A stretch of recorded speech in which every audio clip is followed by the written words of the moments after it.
In the city, searching for that green Guerrero Bro Show. In between Chris Green fingers, Rugby 2, Big John, Frank, Corey, Joanna all through. Every day we rolling up, puffing it high on that Cali quality, touching the sky. Tune in at 9:30, growing to survive. The Guerrero Bro Show, feeling so alive, living large, cultivating pride. High times every day we ride. We got strains for days, from sativa to kush. Grumpy with the insights, never in a rush. Big John, steady hand, always clutch. Frank keeps it funky, Corey got that touch. YouTube Chronicles, labors of love. In the flow, in the groove, rise above. Hold your with your two hands. In the right, much shiver waiting us, close in the sky. All the dad's baby, owing the ass and knee, legs. Right out the bed, shut it. The fish. Yeah, smoke clouds, green dreams, life in between beams, on a different level, climbing high, with the crew, reach for the sky.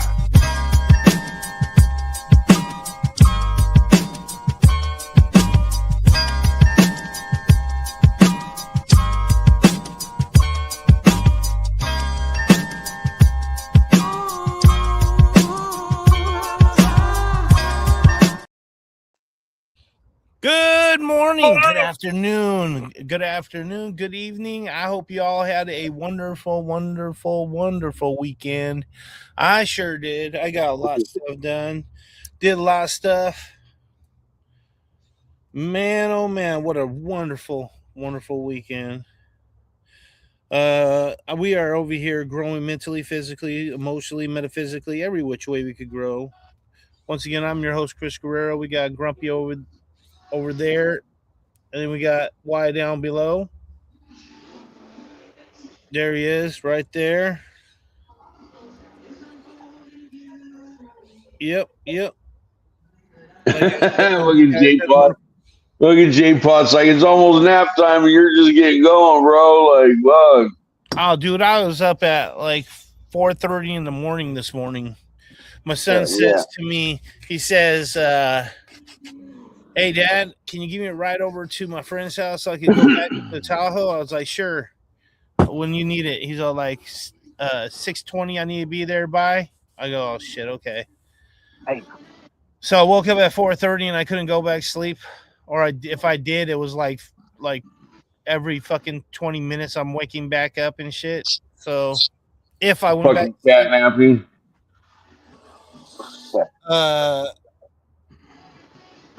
Yeah, dude.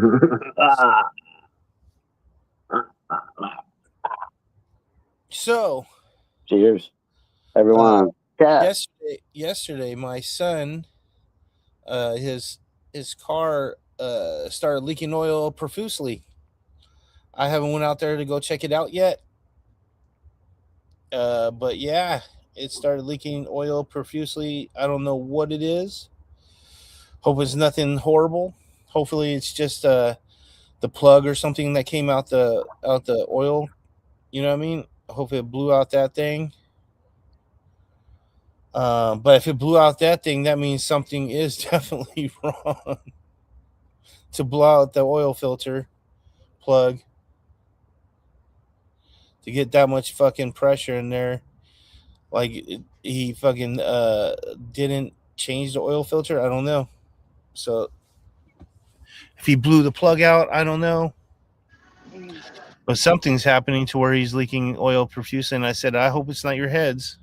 Hope you didn't start fucking, it's not shooting oil out your head and shit. Right. Gasket. Usually that makes a little smoke in the back, right? No, I seen the oil plug, the pan plug was still there. Oh, okay. And it looked like it was, to be honest with you, it looked like it was coming from the front, dude. Okay. Yeah, I don't know how the fuck it was coming from the front. Front oil seal? I mean, like maybe like something like that. I don't know. Because it looked like it was coming out the front end of the car almost. That's crazy. I mean, is there an oil coolant fucking thing on the fucking Like Lexus? J-Pot said, the front main seal's a pain in the ass, too. Bingus, good to see you, brother. Yeah, no, dude. If it's gonna cost too much, man, that car is fucking trash. Then somebody else has got to deal with that shit, man. I don't think my son should fucking put fucking $2,000 into it. Probably gonna cost to fix. I don't know, man.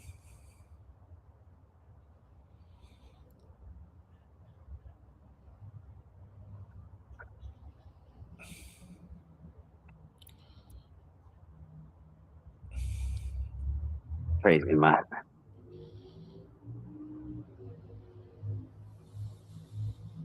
You got these going. I transplanted these. That's what I was thinking too. That it could, like, it was a gasket leak or something, because it is a 2008. 89. Oh no, 6, 7. Oh, Jesus Christ. You know it's satanic, right? Dude, I heard a kid the other day do that, and I looked down. I said, "You're retarded. Stop that. Get a fidget spinner. You'll have more fun." The shit's telling. The kid looked at me like, "What?" He's all 6, 7. I go, "Fucking 8, 9."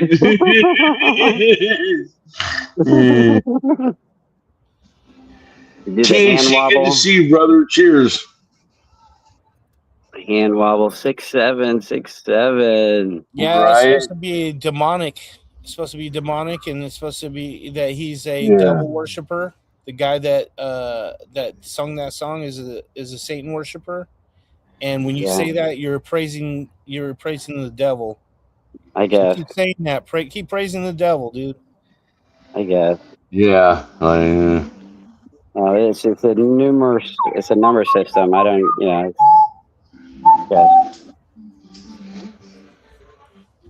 I mean, that was what I was told. Right. Where the origins, because when it came out, I went and looked up what the origins is, and they said the rapper guy that sung that song is a devil worshiper, and he has all these satanic fucking tattoos all over him. Do you believe in magic? Huh? Hey, voodoo girls ain't too bad sometimes. Why? It just depends on the mood. I think magic is something that Jesus did. Jesus did magic. Only right? magic I like is Irving Johnson. Michael Irving Johnson. Okay. Yeah, J-Pot, that shit's not good, right? Leave that shit bug. Whoa. Fucking J5, sorry, motherfucker, dude.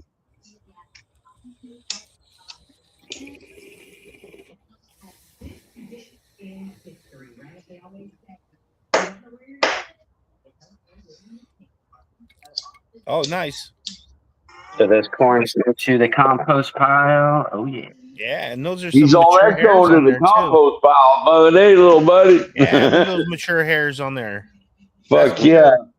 Is it red or is it blonde? With The hair? Is that blonde? Yeah, because you want it to be red haired. If it's white hair, you want a ginger corn, not a fucking blonde corn. Okay, no, it's blonde. Yeah, it's just under ripe. The best is when it turns orange. Okay. It starts turning orange. Yeah, the tip of the hair is getting a little dried out. Yeah. But yeah, it's blonde inside. I mean, that's the thing that it sucks when you get it from the place.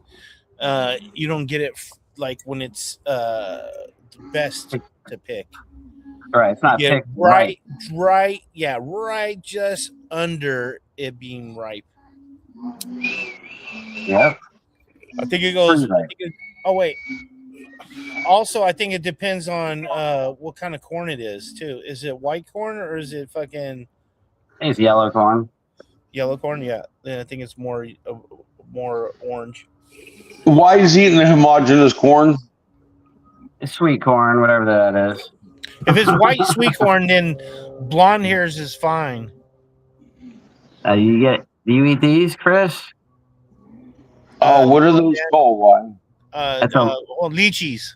Lychee, yeah, lychee. Lechies, yeah. I mean, yes, I've eaten them. They're Those like are a grape good. with the seed in it.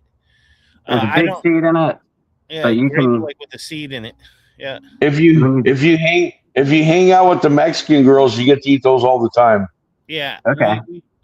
But I don't really eat those because they're not like fucking like right there and shit. You know what I'm saying? And plus, Right. I mean, if you're gonna eat something that tastes like a grape, you might as well eat a grape. Hey, it's something different. That's what it is. Jesus. This tastes like a perfume. Doesn't even taste like sweet. It tastes kind of tart, like a perfume. Not quite ready yet, huh? No, it's ready. It was picked early, but ready.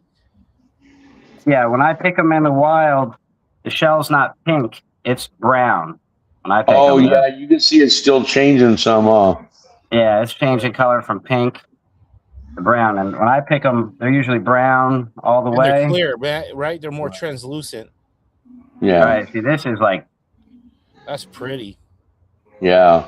Dang. That is really pretty. That's pretty. Do that again. Hold on, I want to put that in. Yeah, that. Whoa, bro, that is fucking. That's like alien shit. Keep going in closer. No, we don't want to see that side. That's the bad side. That's the cool side. We don't want to see your dirty fingernail. Jesus Christ. Oh my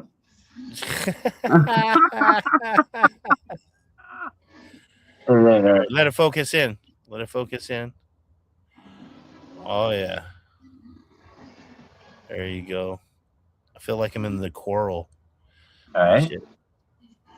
Looks like sack skin. No, it doesn't, dude. Your sack skin looks like that. Something's wrong with you, dude.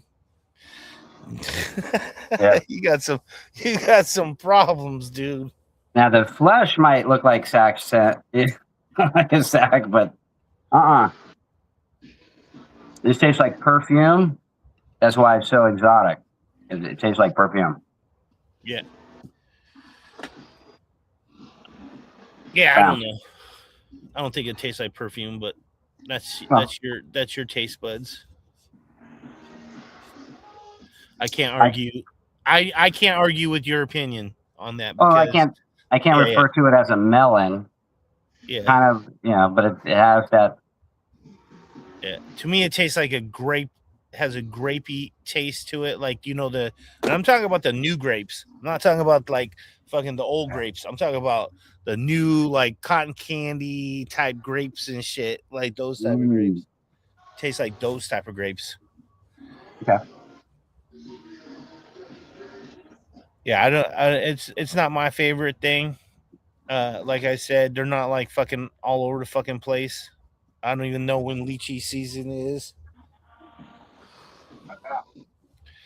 All right, hold on, I will. Hey Siri, when is lychee season? Here's what I found. What'd you find? You stupid watch. You can't answer the goddamn fucking question. Fucking's wrong with this thing. You can't be asking me a question back after I asked you a question. Okay, May through June. May through June. So it's almost done. And then the real season is for fresh lychee fruit is mid-June to mid-July. So you're right in the fucking middle, almost right in the middle of it. Like you said, it's turning brown. Right? They're picked early. Yeah, picked early. Yep. So it's halfway through right now. Early season. I have to go to a lychee farm. Middle season. Oh, nice. We've never had those. And I don't know. That might have been where I fucking ate them. I don't remember. I tried eating guavas one time. Fucking hate them. Taste like shit. Also fucking what's the other ones? Guava. What's the other one? The other ones less like that. Fucking papaya. Guava and papaya are crap fruits. They only deserve to be in fucking mixed drinks. And I don't mean alcohol either. I mean whatever fucking kind of mixed drink. You could throw them in a salad as a filler. Filler in the salad. Yeah, I don't know. Yeah, they're garbage. I'd rather eat a melon, as in like fucking a cantaloupe or a fucking fucking what's the other one? Cantaloupe and Honeydew. honeydew. Thank you. Honeydew. Got one of those right now. I gotta cut that up. I'd rather eat one of those, and I think those are pretty garbage too. Watermelon's a better one. Now, I think you could eat the watermelon skin. They boil the watermelon skin, the rind, and that's pretty healthy. Yeah, I am a stone fruit motherfucker and full. Okay, I love stone fruit. My first love is lemon, like the Meyer lemon. And then stone fruit's my next favorite. Love stone fruit because I like to get stoned and eat some stone fruit.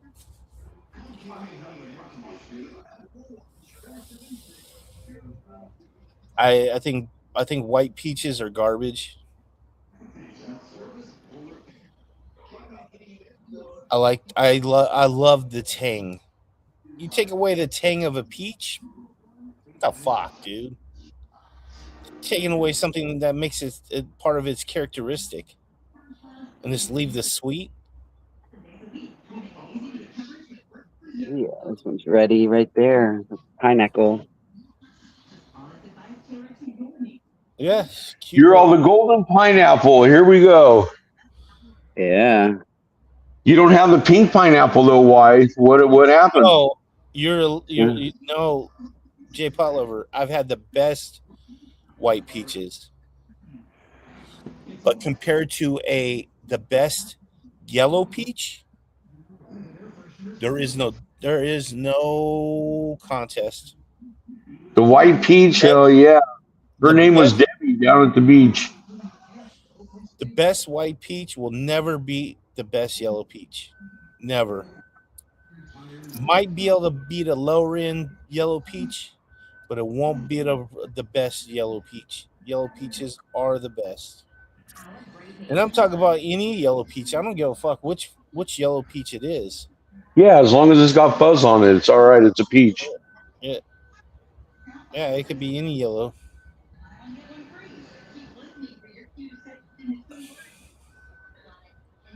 I told him he needs his own show. I tried to get him to do his own show. I said I'd produce it. Right. Shit. Just what I need, Bingus. Thank you. Get my ass in trouble.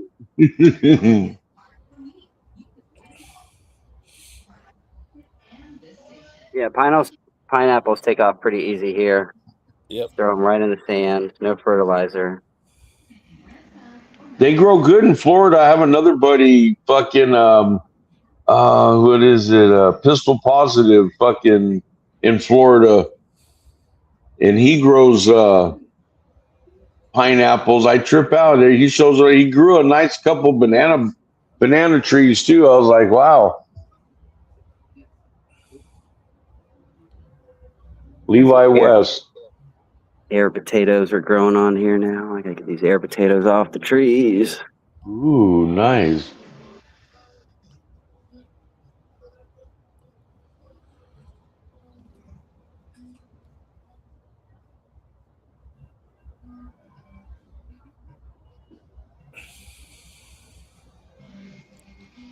If any of those motherfuckers fucked with kids, they all deserve the same fate that you said.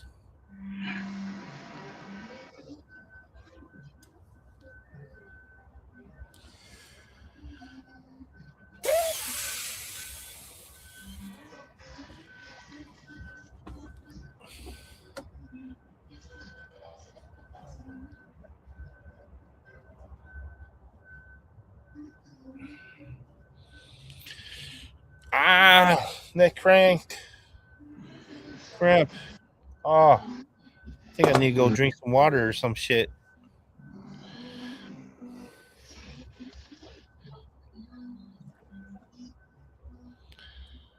I did 2 mile days in a row.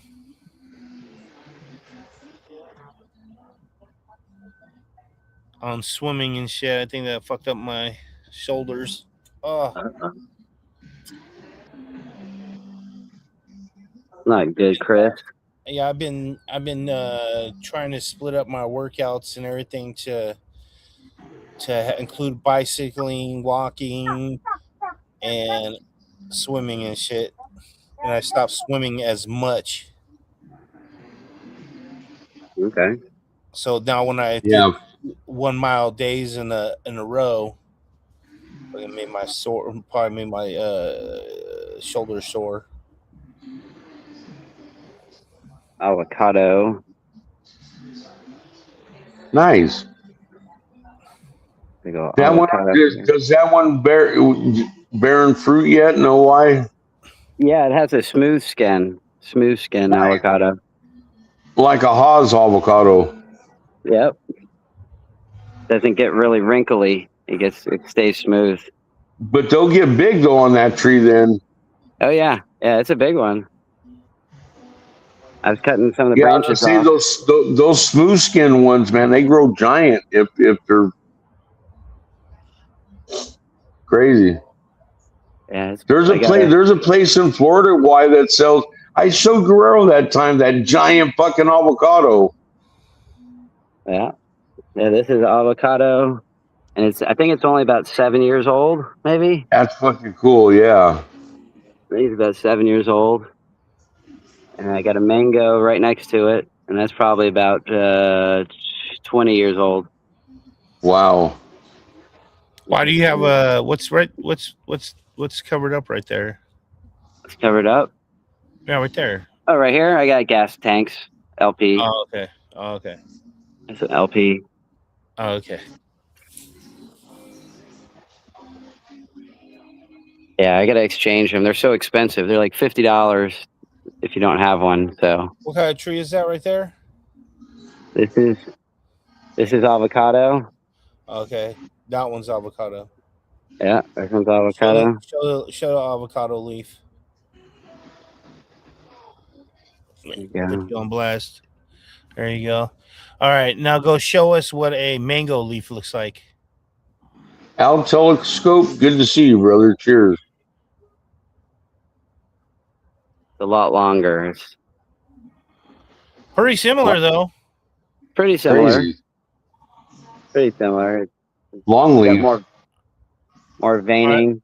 Yeah, that's what I say. Let's go back to the other one and see what the veins look like on the other one now. That's the mango. Yeah, I want to see what the veins look like on the avocado. Avocado. Show us the veins. There we go. Yeah, those are kind of similar too in the veins. The other ones are a lot bigger veins and shit, but yeah, it's kind of similar. The other ones are as you said, it's a lot longer. Oh, there's a better one right there. I'll have to do it side by side. Here we go. Oh yeah, there. You don't have to take it off and shit because I don't want you getting itchy from the fucking mango and shit. Nah, that's the mango. That's the avocado. So we get a little closer. Yeah, they're pretty similar. Yeah, like you said, there's a little bit more veins in the mango one. Yeah, the mango is a little stronger leaf, I guess. Don't start squishing it. I don't want you getting itchy. The backside looks a little different, I guess. There you go. A lot lighter, yellowish green on the right side and more darker green on the left.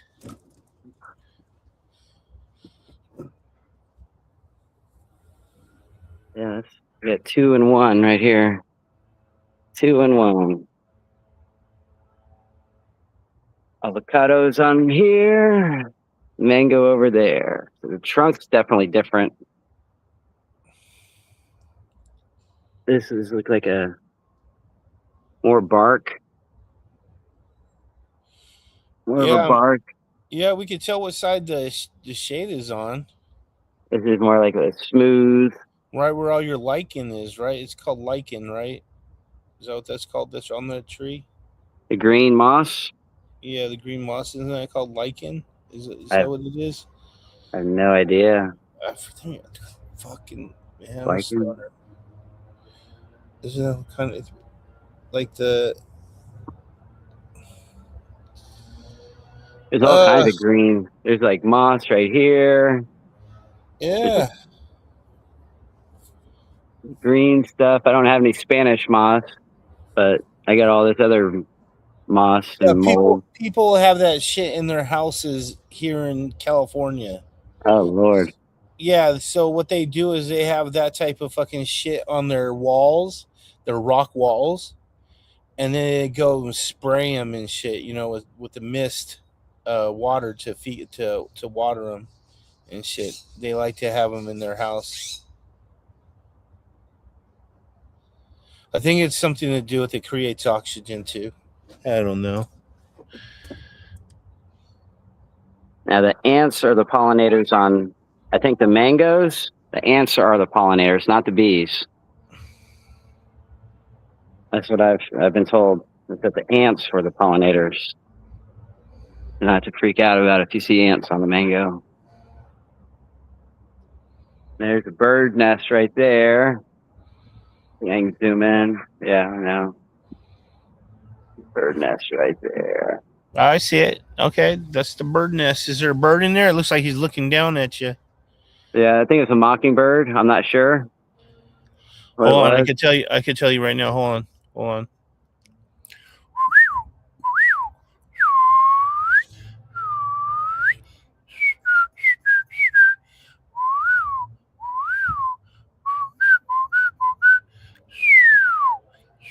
Pretty good call.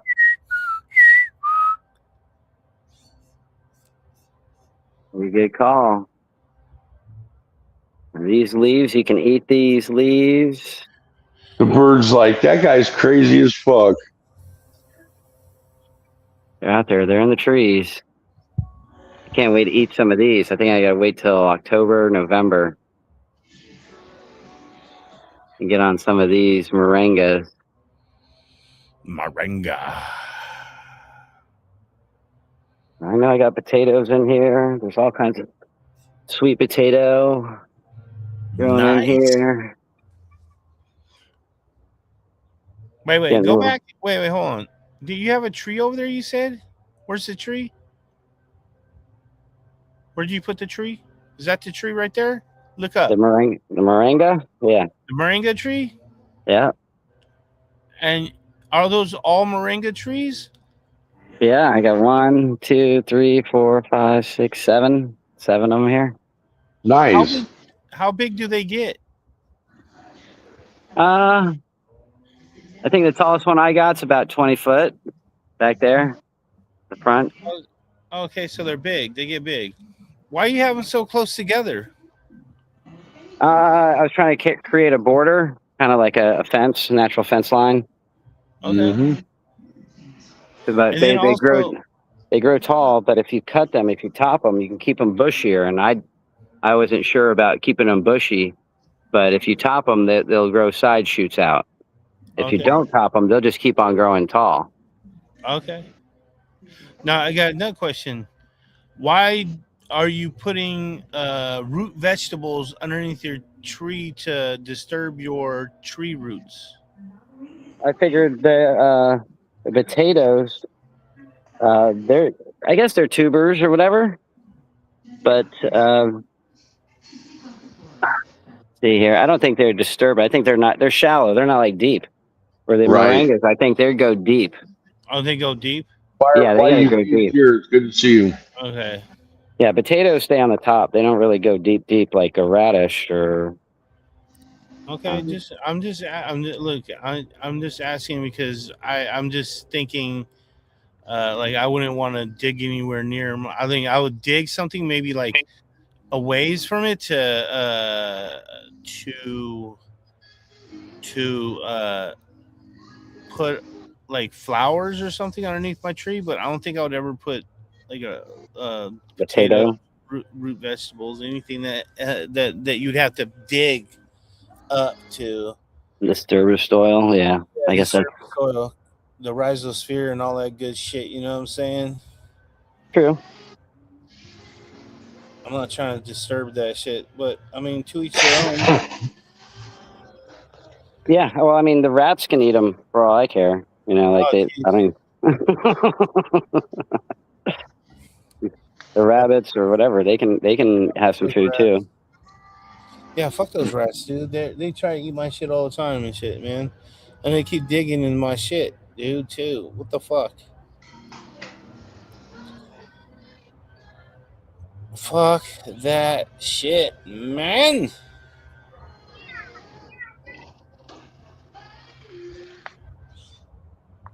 You see that dragonfly, Chris? Yeah, that's a good sized dragonfly right there. Very pretty. Very pretty dragonfly. Don't fuck with the red ones. The red ones are mean. Get a little piece of thread and loop it and fly them around.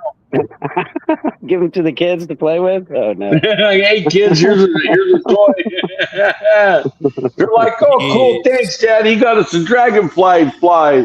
Very sociopathic behavior. Just kidding. Boogie girl. I've taken them fishing already. They understand that when you fish, you got to hook another fish on the line. You're sticking kitties in bags and throwing them in the river. Oh my God, Al Telescope, you're fucking killing me, brother. God damn. Fucking Wagyu brisket, fucking nachos, Jesus. Yummy, sludgy.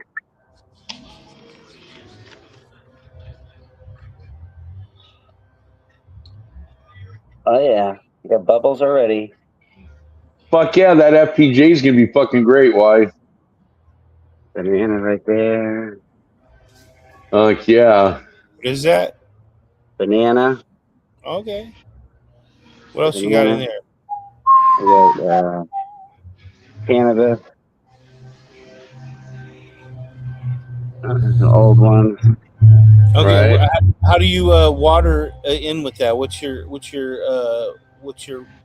how many cups per gallon? It's a condensed feeding, Guerrero, the FPJ. I think it's 1 to 20. Right. One part to 20 parts.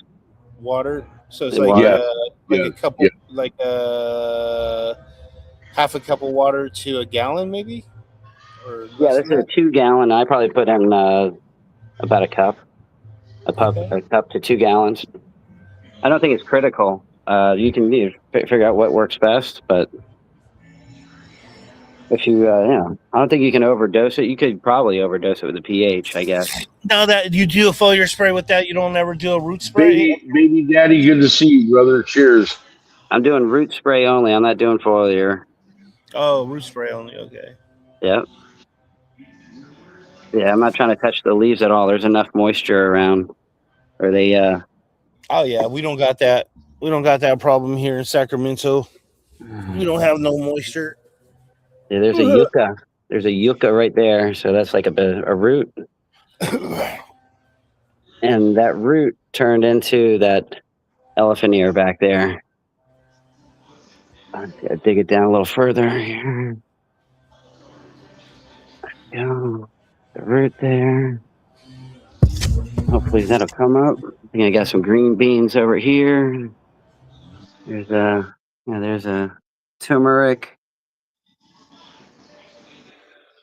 Here's I think that's a ginger or turmeric. Got the onions. Got another turmeric back there. So got another turmeric here.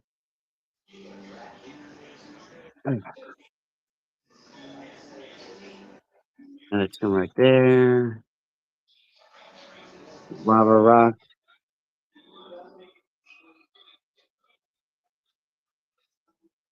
Looking good. Got some roots. We want to grow out the stalk here. Probably cover these roots up a little bit. More soil. Yeah, things are going. Oh, I pulled tarps yesterday, so I'm full UV in it now. The full UV.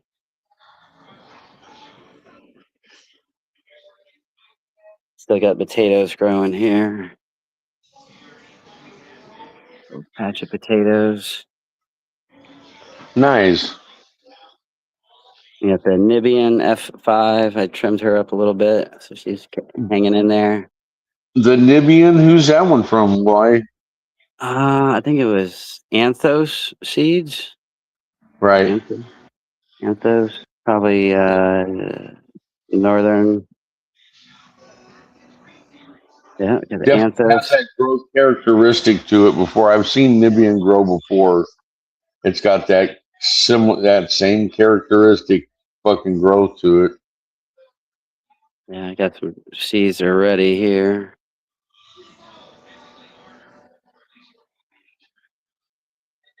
Wow.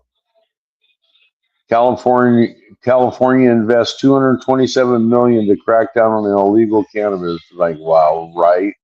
They're going to take the money and skip.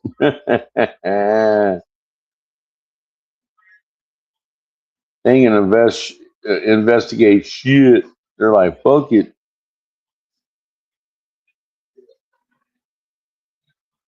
Focus.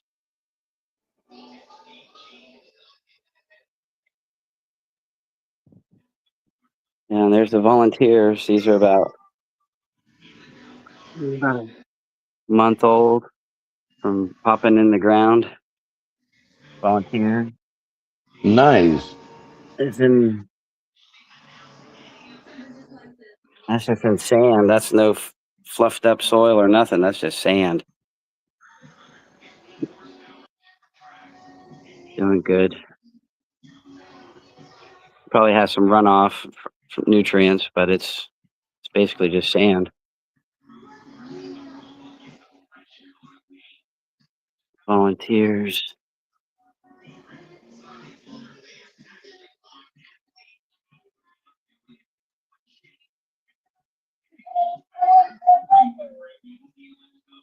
Fuck yeah, why you guys going there? That's the green. Those tall ones are gonna definitely be tall. Yeah, I don't think they're stopped growing yet.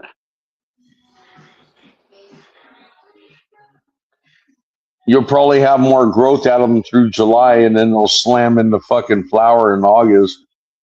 Oh,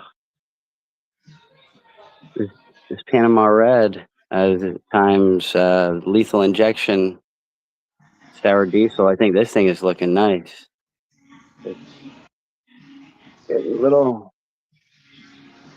getting thickened up. It's very leafy, but it's getting thick inside.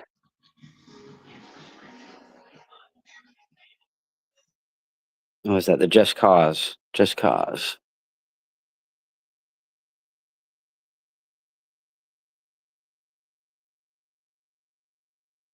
Well, I gotta bail, y'all. It's been fun. Is it Just Cause? Is it Just Cause? Keep an eye on these guys. We're going in the pool. Let's go.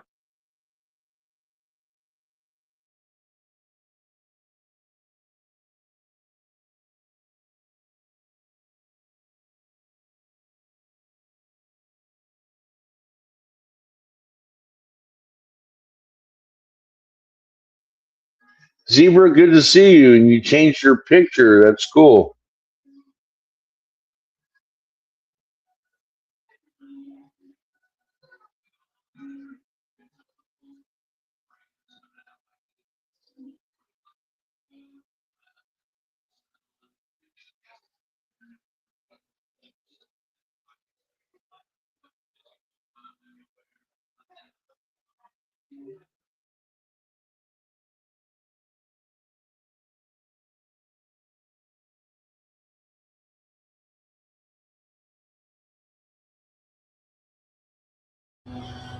Doing a little watering. The fucking lawn maintenance guys are around the corner and shit. And all I hear is rah. Come in, Grumpy. You there, Grumpy? Hello? Is it me? What the hell is going on?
Is he back, ladies and gentlemen? Is he back?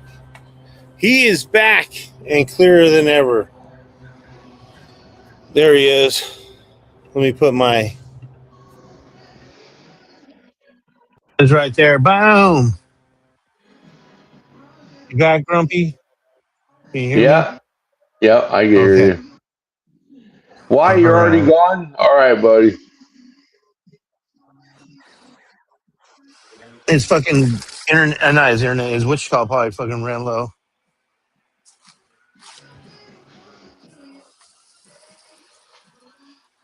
Eric Tenchucker said he harvested 5 pounds from a 3-gallon pot of potatoes. Yep, that's awesome. He's doing awesome. Third Eye Travels, cheers. Good to see you. Yeah, I sprayed my plants last night. I got the BT on them, my weekly dose of BT.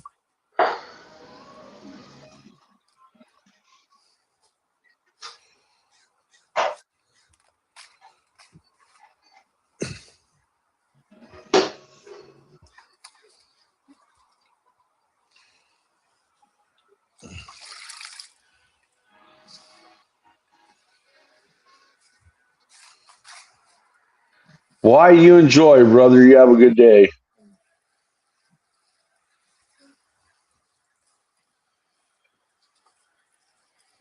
And that was a cool tour. Why? Thank you. Hell yeah, it was.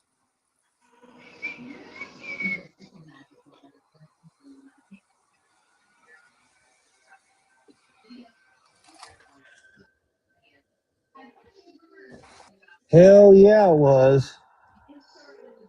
Oh shit. Oh no. Oh yeah.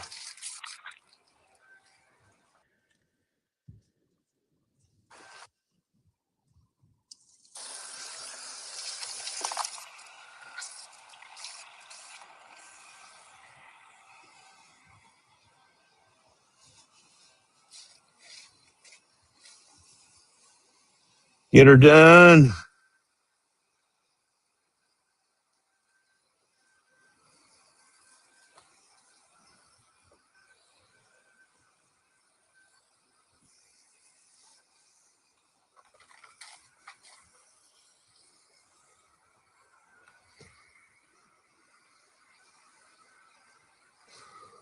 Man, oh man, dude.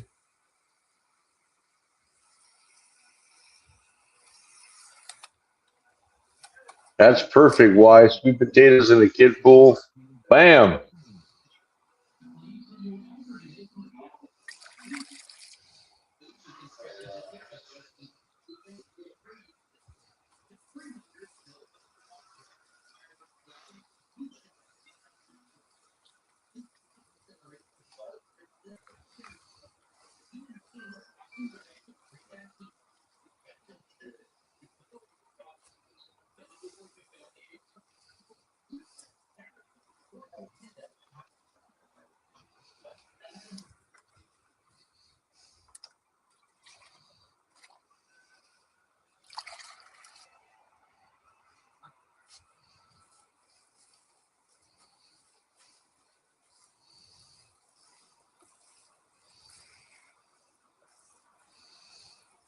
Who all here hand waters?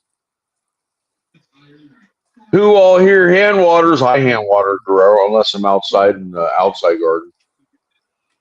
On that back porch, I'll probably fucking just use the fucking, unless I'm making teas, use the hose. This is my choice right here of a weapon.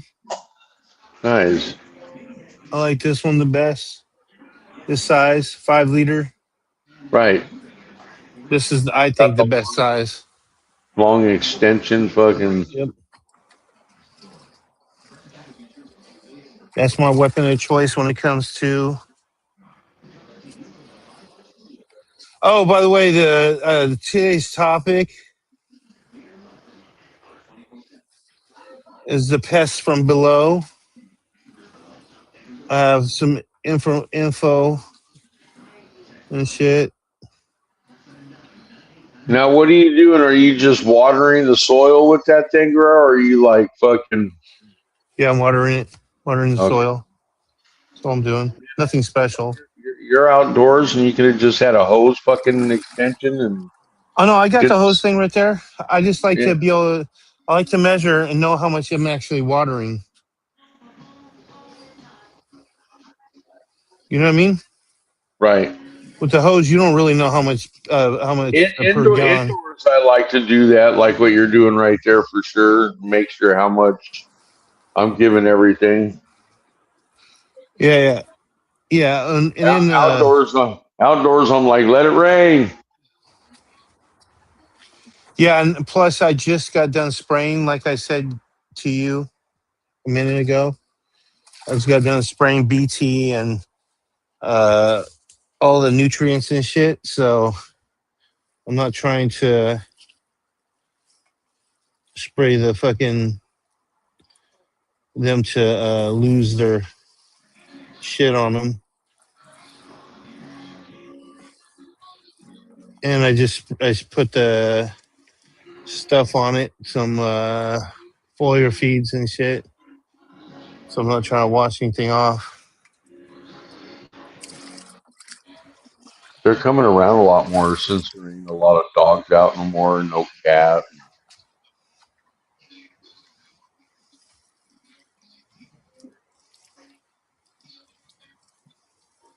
Yeah, Eric. So I just use drip irrigation, hand feed fucking like his teas and stuff.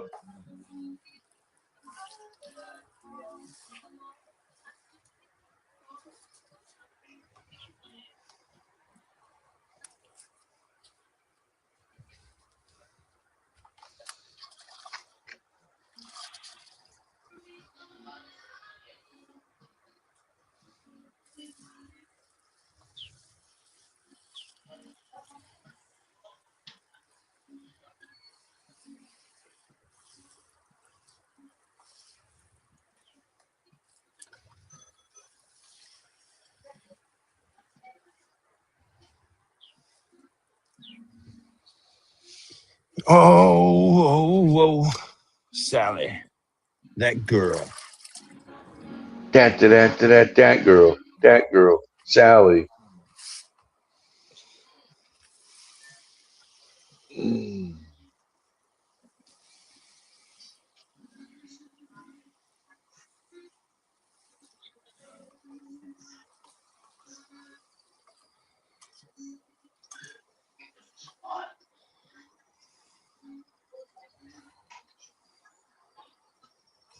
Is that deer still looking this way, Jody?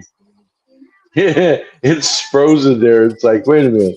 There's people right there, but I don't hear them.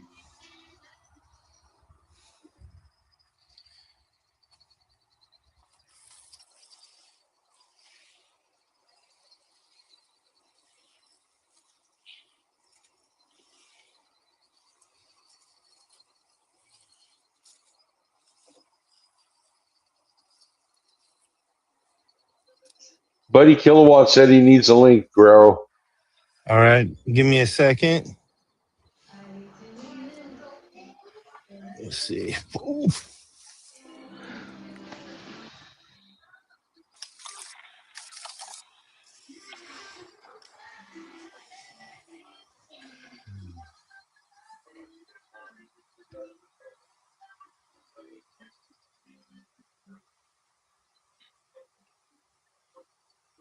But yeah. There we go. Guerrero, what is that tank back there? That white tank back there? Is that oil tank? No, it's a water tank. Oh, I don't like fucking filling it up and shit.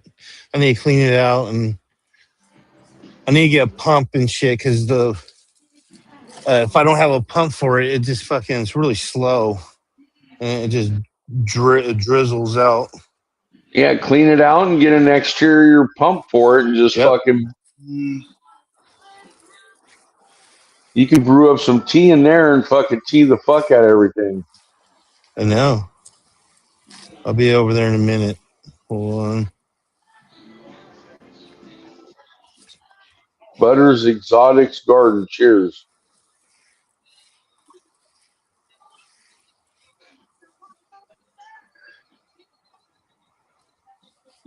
Shit.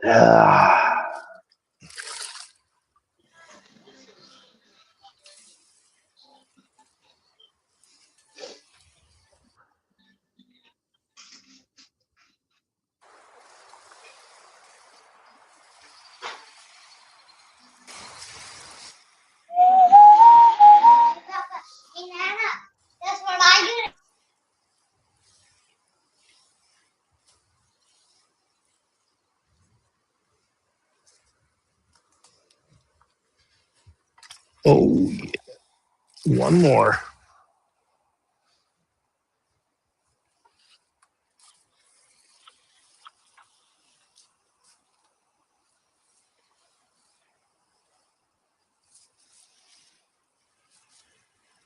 All right.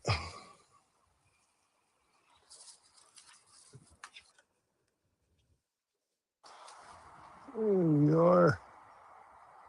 There you go. You're on here now. Oh, shit. Howdy. What's up? Oh, What yeah, up, there we buddy? go. What up, buddy? Another good day. Fuck yeah, every day above ground to me is a great day. Hell yeah. Another day, another $1.45. $1.45.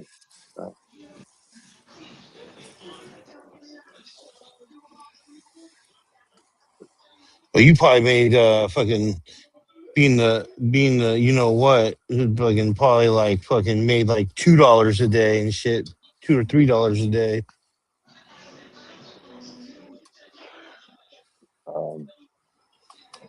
Yeah, a lot more than that. My net, let's see. My net's always been like a high, and not now, but I needed like $300 to $500 a day average to keep the party rolling. Absolutely, that's about right. Yeah, I mean, some days you blank out, and then other days you make up for it. And Right. that's some of the grind that's harder now. As it used to be, the demand was so fierce that you didn't really ever have to worry. Now, yeah, having a bunch of product doesn't necessarily mean you have a bunch of money. Right. What was the first thing you grew? Kevorkian and diamond and garlic were the three. Well, Oh, shit. diamond Wow. and Kevorkian were the first two strains in '91, and then by like '93 we had the garlic, and I grew those all the way. I mean, I started growing other things, few things, but those three strains I grew for into 2000s. Like, So I they're think good. I kept the garlic. My wife, that was her favorite weed. I kept that maybe all the way to 2015 or something before I finally stopped growing that. Yeah, a lot of the strains I grew for long periods of time. Like if I found something that worked, I just kept on it. Right. You didn't need to change it back in those days because Well, there people weren't wasn't in looking for those shit, days. different Like if you stuff. had something that worked, like that was, and that was like gatekeeping era, and yeah, so it wasn't like other people. You weren't competing with other people. It's like they had what they had, you had what you had. Right.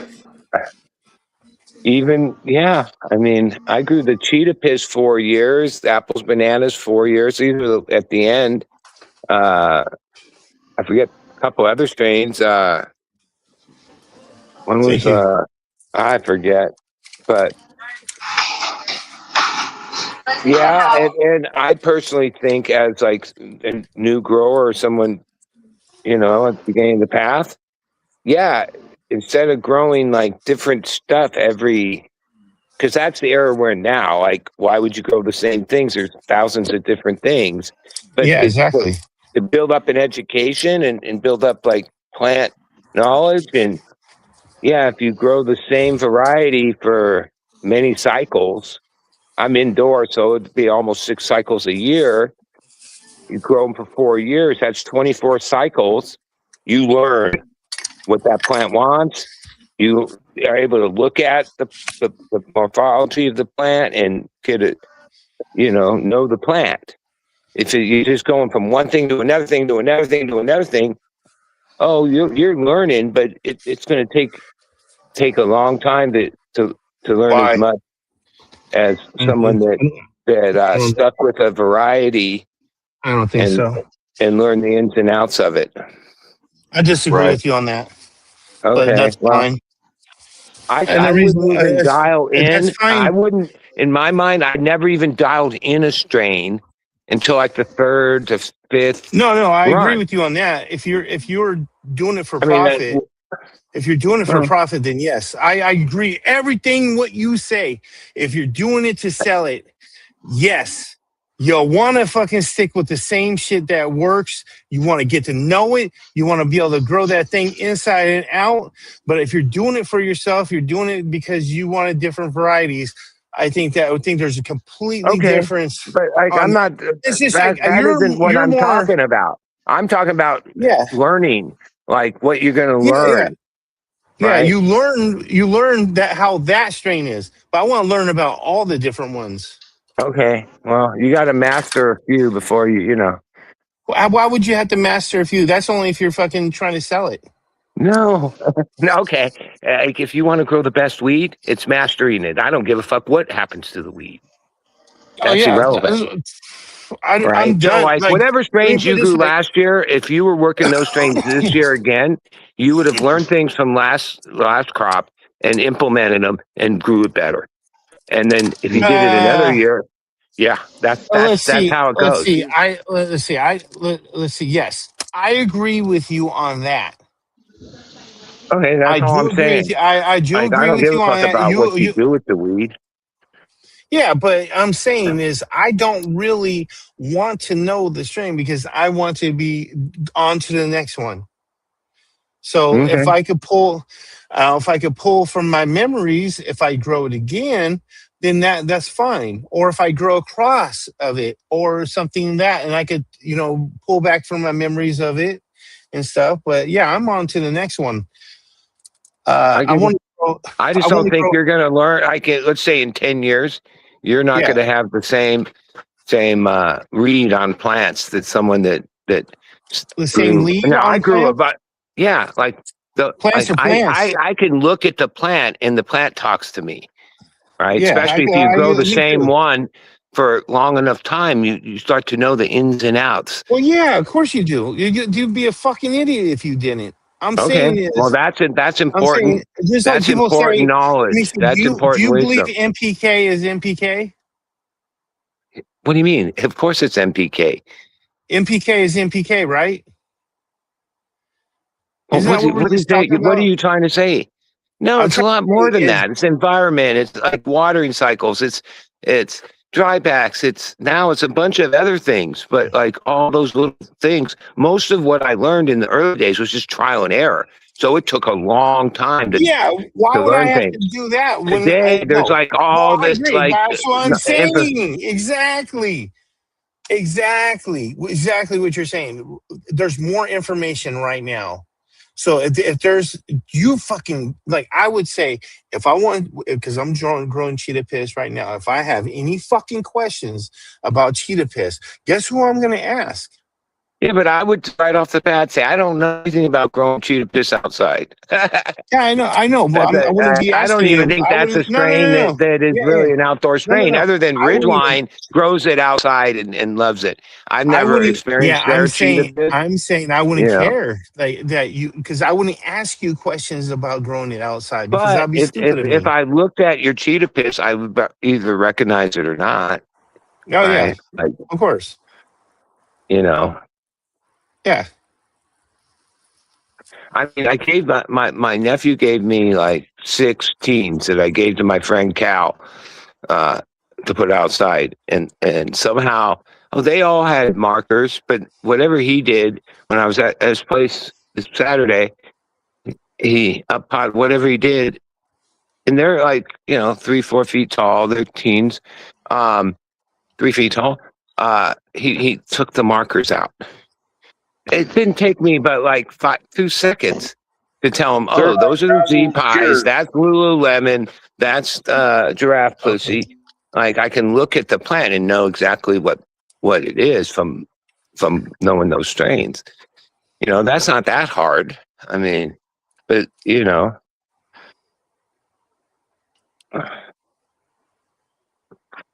and then you work on making each batch better and better and better and better. Sometimes you miss and got to go back to your baseline. You learn the baseline at first. That's what happens in the first few cycles. And then you start playing with the inputs, all of them: temperature, humidity, amount of light, NPK. That's the least of it. That you pretty much keep at a baseline. Oh, other additives, yeah, then you play with those inputs. Yes, we are. So That's just my experience. I don't expect anyone to care. hold on, bud. So somebody's asking a question. So yeah, I grow outdoors. This year is the first year I'm going to be growing indoors. My son is going to college, so I have a free room. Why haven't you started? Why are you waiting? Because it's summer. You know how much fucking smut is. Oh no, you know how much PG&E is on the summer. Yeah, well, Holy that's why you fuck. got to sell. That's why you got to sell some weed, dude. No, I'm not going to. So okay, but anyway, why? That's a service you're providing to people, right? Yeah. It's not a bad thing. No, hell no. Okay. No. I want all my weed. Yeah, well, at a certain point, you have more. Look, having weed that's more than 6 months old or 4 months old is weed doesn't get better with time, dude. Especially indoor weed. Hold on. That was a great show, gentlemen, boys and girls. Coming to you all the way from San Diego. He has his own show, Anchors and Bud's own Baby Daddy Rose. Baby Daddy, good to see you. What's up, Baby Daddy? How y'all doing this morning? It's Monday. Once again, yep. Once again, let me finish doing what telling it says. So we all grow weed here. We all have a different way of we're doing it. I grow outdoors, like I said, and I'm gonna be growing indoors this coming fall to winter. And then Grumpy, he does all of the above. And then he just started his indoor life. He said he's on his second one or something like that. And then he's also has an outdoor grow, but he's more of an outdoor grower. And then okay, here's a couple thoughts though about why your reasoning doesn't matter. Okay, one, most indoor growers end up growing. One, the power is less at night, like 9 to 9 or whatever. Okay, so you run at night. As hot as it is in your area, it's cooler at night. LEDs, which that's probably what you're going to do in a tent. That eliminates a huge amount of the heat. No. You'll find if you start doing it for years, you probably have better batches at a certain time of year. But our low would still grow fine in this time. Our low power rate is 3 times higher in the summer, even at night, than it is in the daytime. Yeah, I understand that Yeah, part. so I'm Right. not fucking with that shit. Yeah, no. I mean, especially at that point, you probably could go buy weed at the store cheaper than you could produce it. Okay, That's what I'm saying. You know what I'm saying then. Yeah, but I understand all that. That's where the I want to business side of listen. it comes in. Like I always grew I weed want for to listen. myself, but That's to what I'm do it at doing. the scale I needed to, I had to, I am going to. And once I said I'm you going get to that grow. ball rolling, it's just what it is. Like there's like I have no shame in like being a guy that sells weed, but in SFVOG. So that's what I want to grow. yeah, First indoor. I have a lot of experience with SFVOG, going all the way back 15 years because I'm born in Van Nuys, San Fernando Valley. I grew up in Topanga. I And know. Swerve, That's why I would Cali ask Connection, his main strain that he did crossed into almost everything else, not everything, was SFE. Even though he didn't create the SFE, like when I was, I'm still team fucking Cali Connection, right? Mainly that Swerve is a homeboy of mine from San Fernando Valley, and that's where the SFE comes from. Now, I don't think it's an OG. When I first grew SFE, it was SFE Kush, right? Go right. In like the 2015 era, because OG was like the most popular thing going. A lot of strains, and you can look at the catalogs and see that in that era where everything got OG put on the back end of it, right? But SFE is not an OG. Well, let me ask you that. It's an OG in the sense that it's an old strain. Okay. Yeah, let me ask you, when did the SFV come out? When did the SFVOG come out? Well, I was growing it in 2009. Okay. All right. So did it come out before? But that's when Swerve Cali Connection was like, the most popular seed company at the event and had the most market share, right? I don't know. I think that strain was probably around longer than that. Here's the thing. Like, okay, even though I grew in 91, a lot of the years we assumed all the big name strains came from up north. But then in the 215 era, and by the mid to late 2010-ish, it turned out some of the best strains were coming right out of the indoor scene in LA. They had always been there, right? And SFE was one of those, right? It wasn't really an outdoor strain that was on the market pre that. I mean, I knew everyone back then. A strain that I would say is like more on the leaning of the OG and shit. You've made shows from there.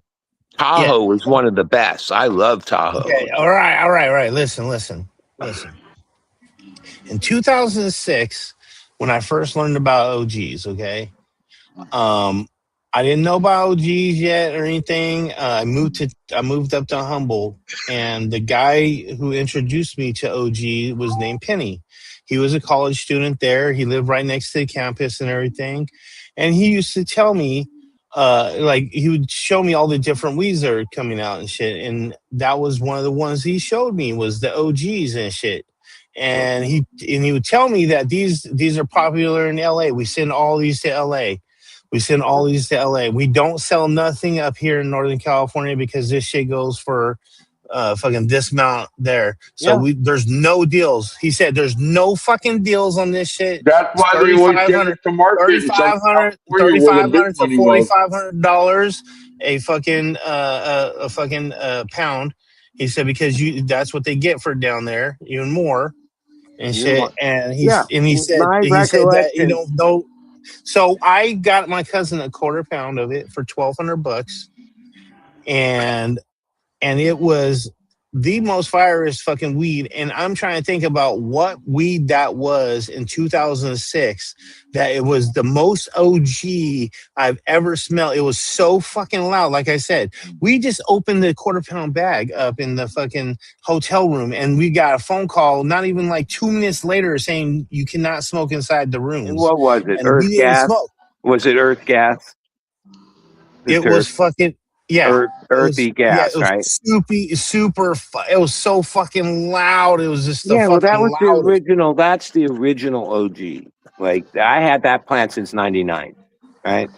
Yes. Okay, That's that's the what one I I want. consider OGs.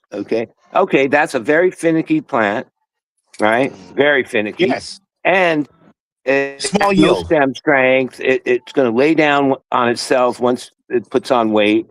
It's a bitch to grow, right? And you're never going to Yes. get the hugest yield out of it, but every little crumb of it is fire. And Yes, yeah, that's what I I want. think that's one of the holy grails of all weed is the real OGs. Now, before I forget, okay, I remember, I've been selling weed way before I grew it. Yeah, when that LA OG trend was happening, at least half of my customers, they only if it wasn't the OG, they didn't. No matter how good it was and what the number was, it was irrelevant. They only were interested in OG. It dominated the market for years, right? Oh, and that's why it had a higher price and higher value. At a higher price, and it was a it was a small fucking producer, so you had to grow way. And when I say finicky, right, like a little bleep, like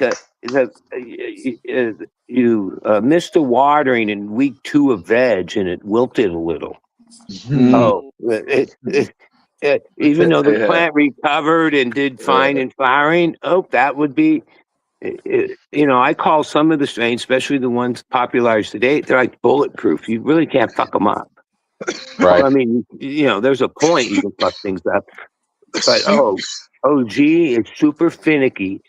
And sometimes you didn't know what you did and you hit the fucking holy grail batch. You try to repeat that, it wasn't as easy as that. The strain had had its own mind.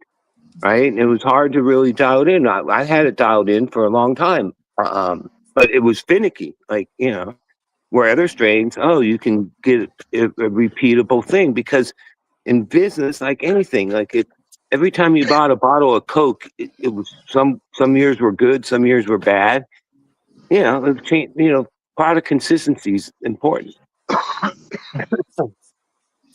But I also remember, I don't smoke lowers. I smoke headies. But when I was growing OG, I would be fine with the little crummy small pieces, because they were just as fire as the big nuts.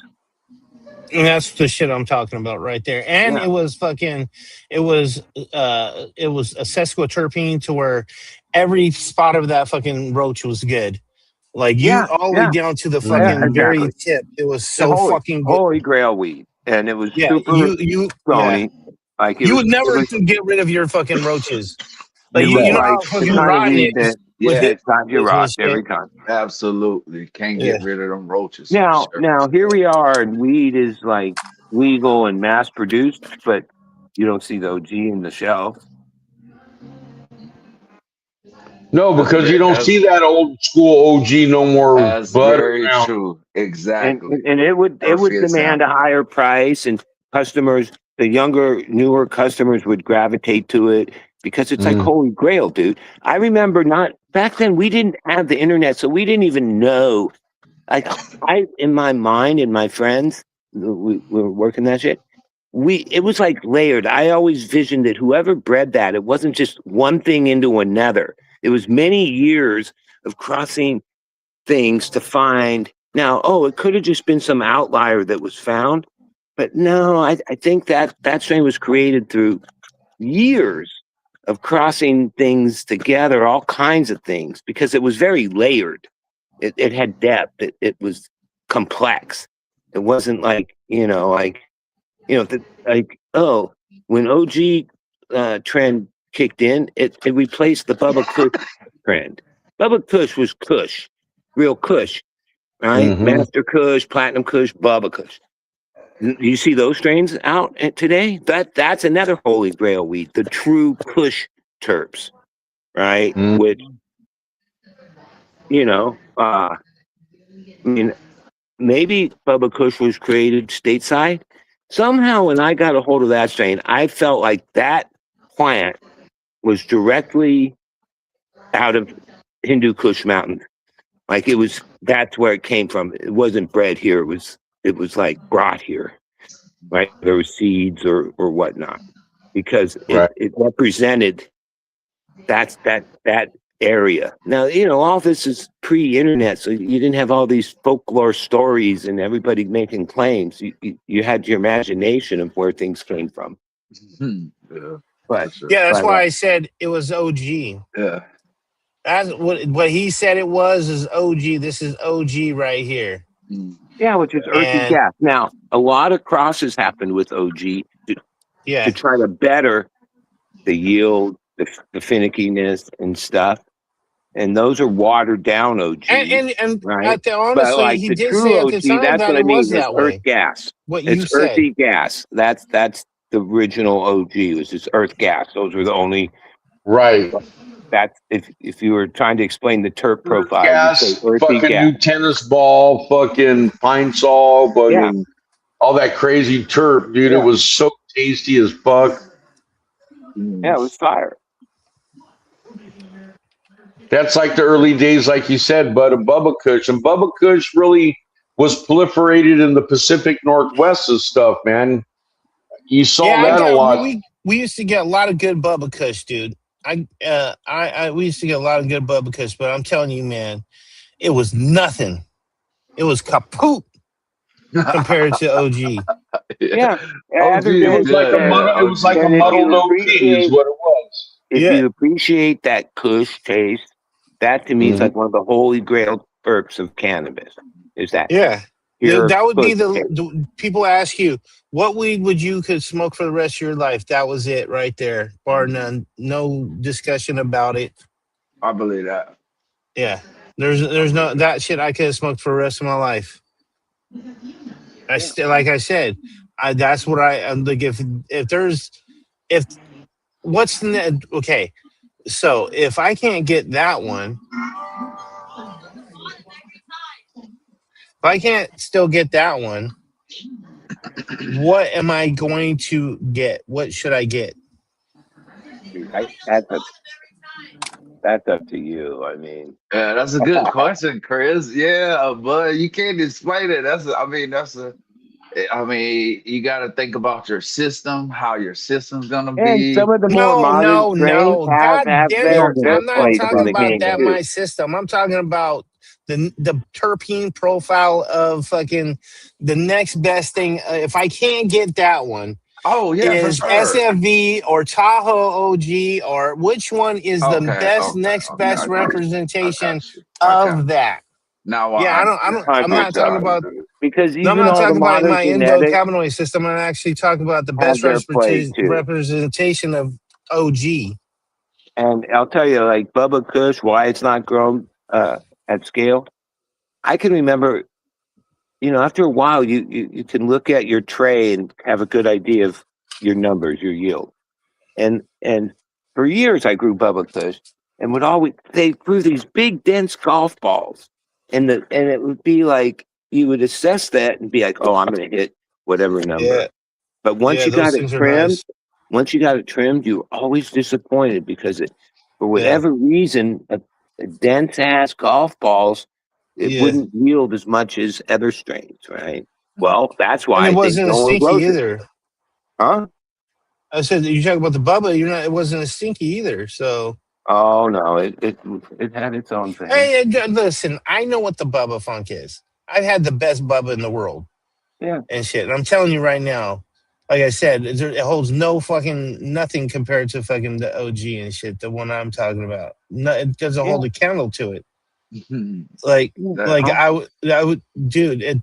It was worth the money. That what the fuck? What?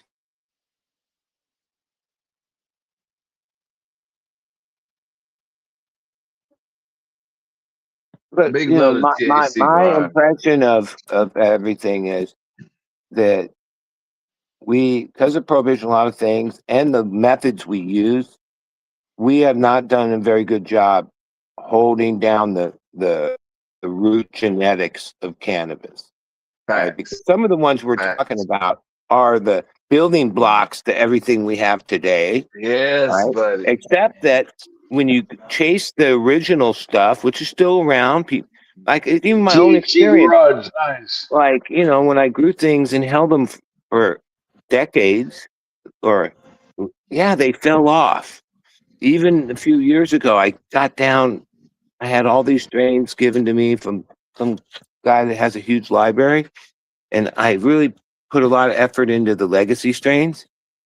And yeah, they were them, but they weren't able to do what they used to do. Right. A lot of that, I think, is the cloning methods, and we through our using the hormones and the domes It and could be. It could right. be both. We're It could like be. fucking with epigenetics, which then there's Epigenetic. recessive traits and what's it? Recessive traits and the other opposite word. And like And from my understanding, listening dominant traits. to educated people, yeah, they explain it a lot better. Of the genetics are still there. The genetics like aren't like they're still within the plant. You can't, they don't disappear. There's not a what they call it, genetic drift. That's a misnomer. Except that we've like recessed some, right, through, you know, the plant acclimates and you know, a lot of times we're not, especially indoor, we're like indoor grower, you're your own god of the environment. And is it really, it's producing and you're doing what you're doing, but over time, is that really the environment or the epigenetics that genetic wants, right? You know, and you know, most of the time, even way back, we were always trying to push yield through MPK, through whatever. Well, did we recess a bunch of traits through our methods? You know, I don't know. Hell Like, yeah. you know, like we haven't had academics and we haven't had research and we haven't there's some of that starting, but like it seems like we don't have the building blocks of the genetics. Like those aren't still around. I mean, they still are sort of, but not really. But that's why I had that episode the other night on my channel, man.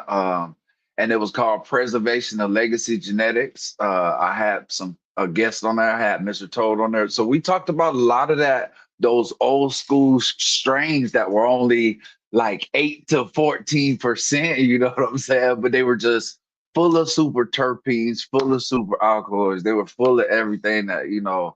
And a good part of the building block genetics, mainly due to gatekeeping or just the way people grew, we only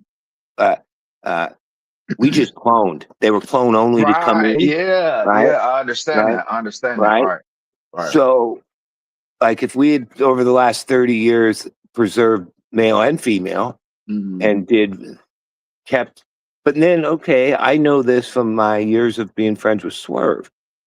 Right, he would sell out. Right, so it was, I forget what year, but he still had the exact same mom and the exact same male that created the whatever strain, Buddha Tahoe, whatever, that now he sold out of. So he made more seeds with the exact same mom and the exact same male. Right? Yeah, no, they like, cause like just like when you have kids. Wait, your second kid doesn't look anything like your first kid, right? Right? That's genetics. That's nature. Same thing with cannabis. Like just because you have the original stock, like not other plants of it, the original, you know, yeah, you've cloned it to keep it going. Now 3 years later, you remake it, and it's different. right? You know, 'cause that's how nature works. That's just my opinion. You know, I'm opinionated today. Now I could fucking be wrong because I'm uneducated as fuck. I only went to school to 8th grade. I'm surprised I know anything.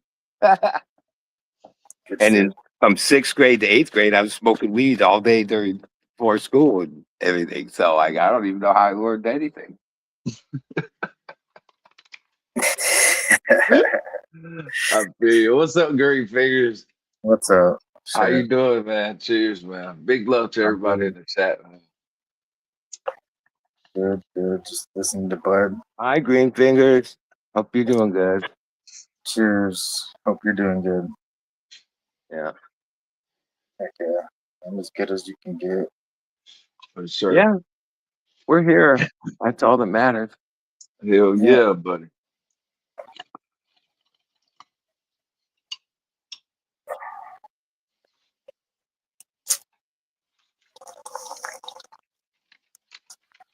Man, shout out to everybody again, man. Oh, Chris, man, I caught your video from Patreon the other day. I looked at it. I went back and took a look at it. Man, it looked pretty good. Thank you. It's crazy because it's even more now. Oh, really? Okay, that's crazy. I need What's to up, do big another guy? update. Oh my god, dude! Yeah. like I think the NL5 is trying to compete. I think it's more like NL7 or NL8 and shit. You know what I'm saying? I think they're trying to fucking compete with each other. No way, Chris. Oh, Yeah, man, dude. that's cool. I can't listen. Yeah, I've been NL listening. is like I've been a listening beast. to McCormick. NL5 is a total beast, dude. Mhm. Yeah. Oh, is it Right. really? Encroach upon other Yeah. plants' space. Mhm. For sure. Yeah, man, dude. It is beasting out.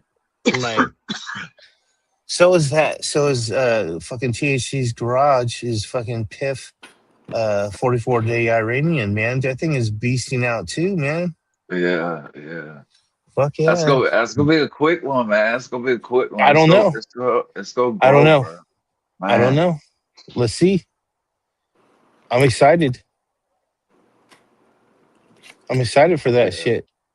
Yeah, man. Fucking to be able to see which one is fucking gonna be the because like what is a third, and a third. The third is gonna take after the father, a third is gonna take after the mother, and a third is gonna be a mixture of both. But I thought that was like a 60-day piff too. It wasn't like a very long piff, I thought. Was it a 60-day piff? No, I don't think so. Like a 70-day piff or some shit. It's not a very long I don't know. piff. Oh, was it? It's not 120-day piff? I don't think. Was it? Is it THC garage? I just saw him in the comments. Let us know, THC.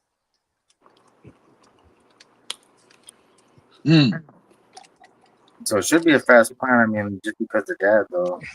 All right. So I have a problem. Uh-oh. And and this is coming up for a lot of you people, and I kind of want to talk about it. So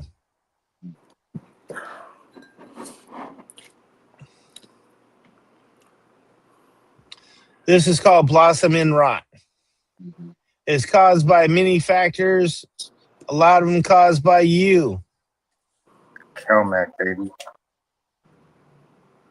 So more Calmac. Calcium is not getting to it, but the number one contributing factor is inconsistent watering, to where and what I mean by that is letting it dry out. So I am completely guilty of this crime. Is that a tomato or is that a pepper? That's a tomato. Tomato. I am a fucking guilty of this crime. Your tomatoes are long. I gave my wife the other reasons, and then I gave her the number one reason. and she fucking said, "I told you, motherfucker."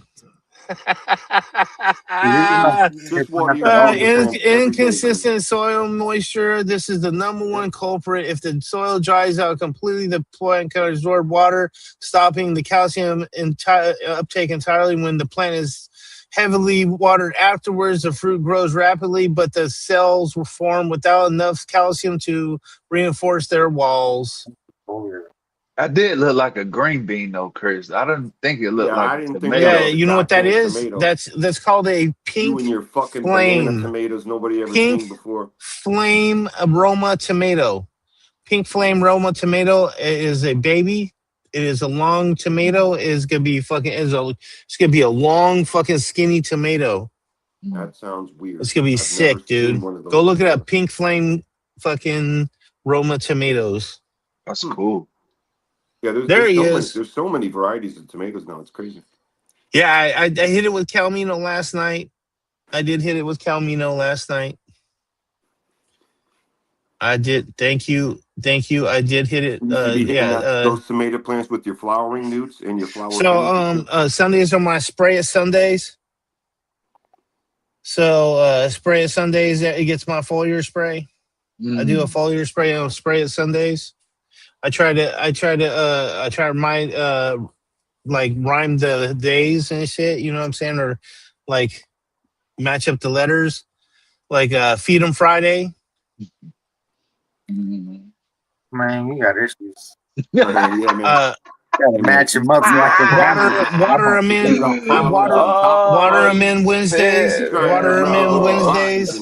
Water them in Wednesdays. That's my water in day. I water in Wednesday. So complicated. Chris, Christopher. Don't make it. Feed them Fridays and spray them Sundays. You're lucky we love you, Chris. We would have thrown you. Yeah. Oh my goodness, bro. Yeah, y'all can take mine. You can take mine if you want to do that. If you want to do that, I'm not gonna hate you if you follow my thing, my plan. Don't follow his plan, folks. You will be confused. Yeah, don't do that. You will be successful. Man, oh my The goodness. only thing you want to follow this guy is like if he's going to like a Mexican place or something to eat. You want to follow him to go eat. That's the only place you follow this guy to. Nowhere else. Don't follow him anywhere else. Okay, so the PIF is 12 weeks, and the father is 45 days from seed. So 12 weeks. Probably get something in the middle, I guess. Probably looking at like 80 days. How many days in 12 weeks? Probably looking at like an 80-day average if it came out midway between the two.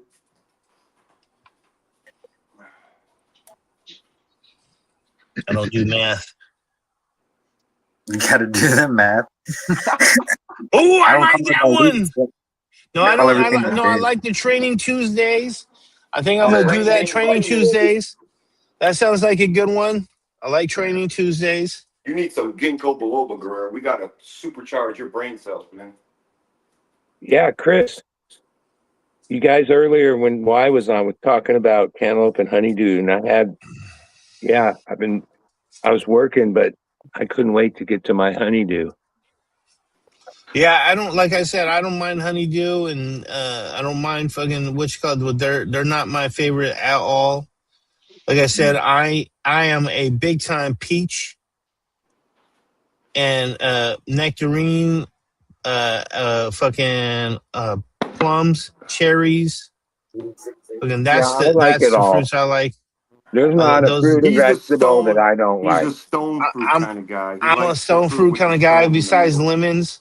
And shit, I think lemon is the best. I think lemons are the most best fruit that's so versatile, from savory to everything. Everything tastes good with lemon in it. It's like chocolate.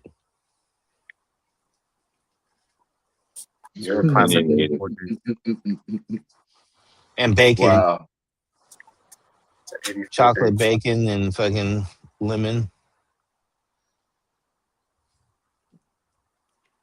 Fruit is seasonal, so stone fruits are not. I mean, they're always available in the store, but I remember when Like, my parents, we only bought certain things during the season. Exactly, Like, because they're the cheapest. Well, and that's when they're good. At the farmer's market. No, Well, even the grocery years store ago, used to too, but operate that way. They weren't. no, they weren't importing from greenhouses in Mexico and Peru year round. Like they Oh, are, you're like they saying are you're now. saying We weren't getting oh those. you're saying those oh greenhouse, you're talking about the Yeah. long time That's ago. why you gotta like You're all talking kinds about of the fruit you're talking because about the lemon, citrus has its season, corn has its Yes. season, melon has its season. The stone fruits have their season. Some of them overlap, but then some of them, you wouldn't want. But now today, the grocery market, even the farmer's market.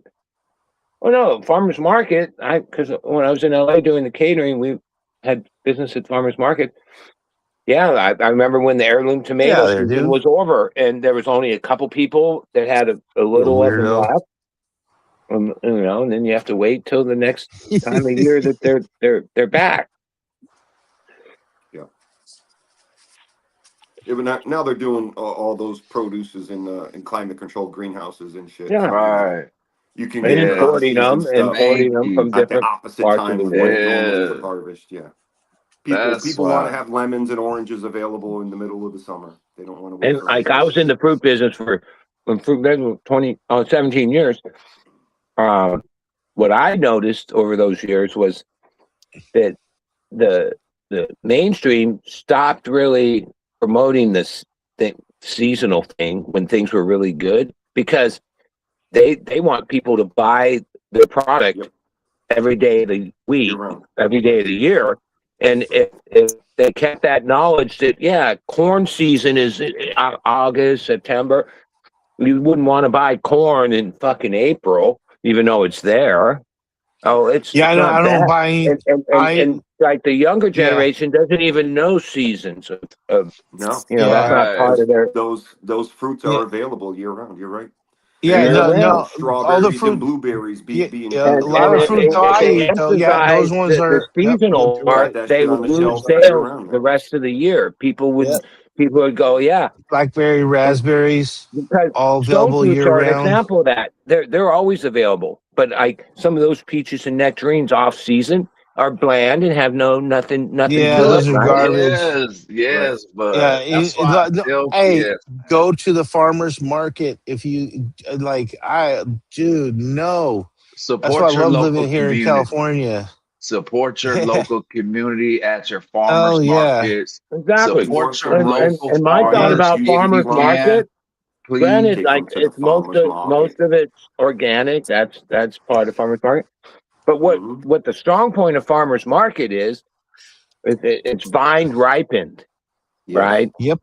And right, it's not being meaning the shipped rest across of the the country. fruit industry, due to transportation and distribution, Mm-hmm. pick early and use all these techniques to lengthen the thing. When if you pick things vine ripened, you have about a day to sell it and about 2 days to eat it, right? Because it's they're spraying a lot of this fruit with waxes to keep the moisture. Oh, dude, it's disgusting, man. Oh my god.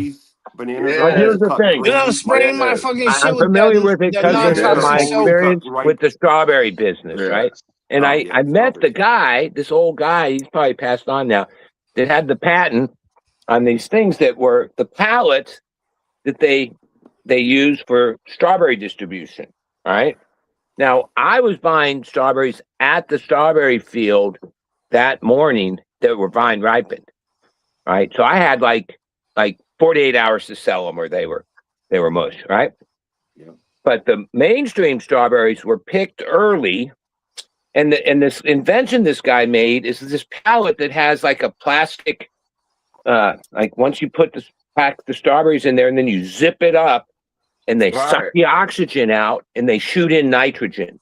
Yes, of course, right, because then it slows down the ripening for then, by the time it gets to the market 4 or 5, 6, 7 days later and all. Well, that was a thing in weed. There was these cans in Colorado years ago that they sealed them and put a little nitrogen in there.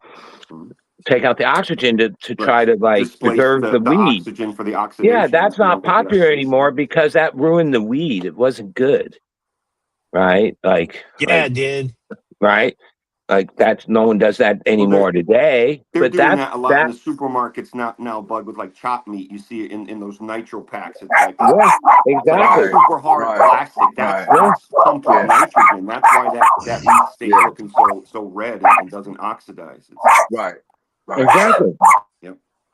Yeah, so that's why I'm always telling veterans if you can grow your own, man. Strawberries are really easy to grow for some people, depending on your area. Oh hell yeah, the bale of hay. You can put them in a bale of hay. Yes. Thank you, Chris. Yeah, so that's why I'm always telling people to grow your own, man. That stuff that comes out the back of your house and your garden is gonna be way better than you're getting from that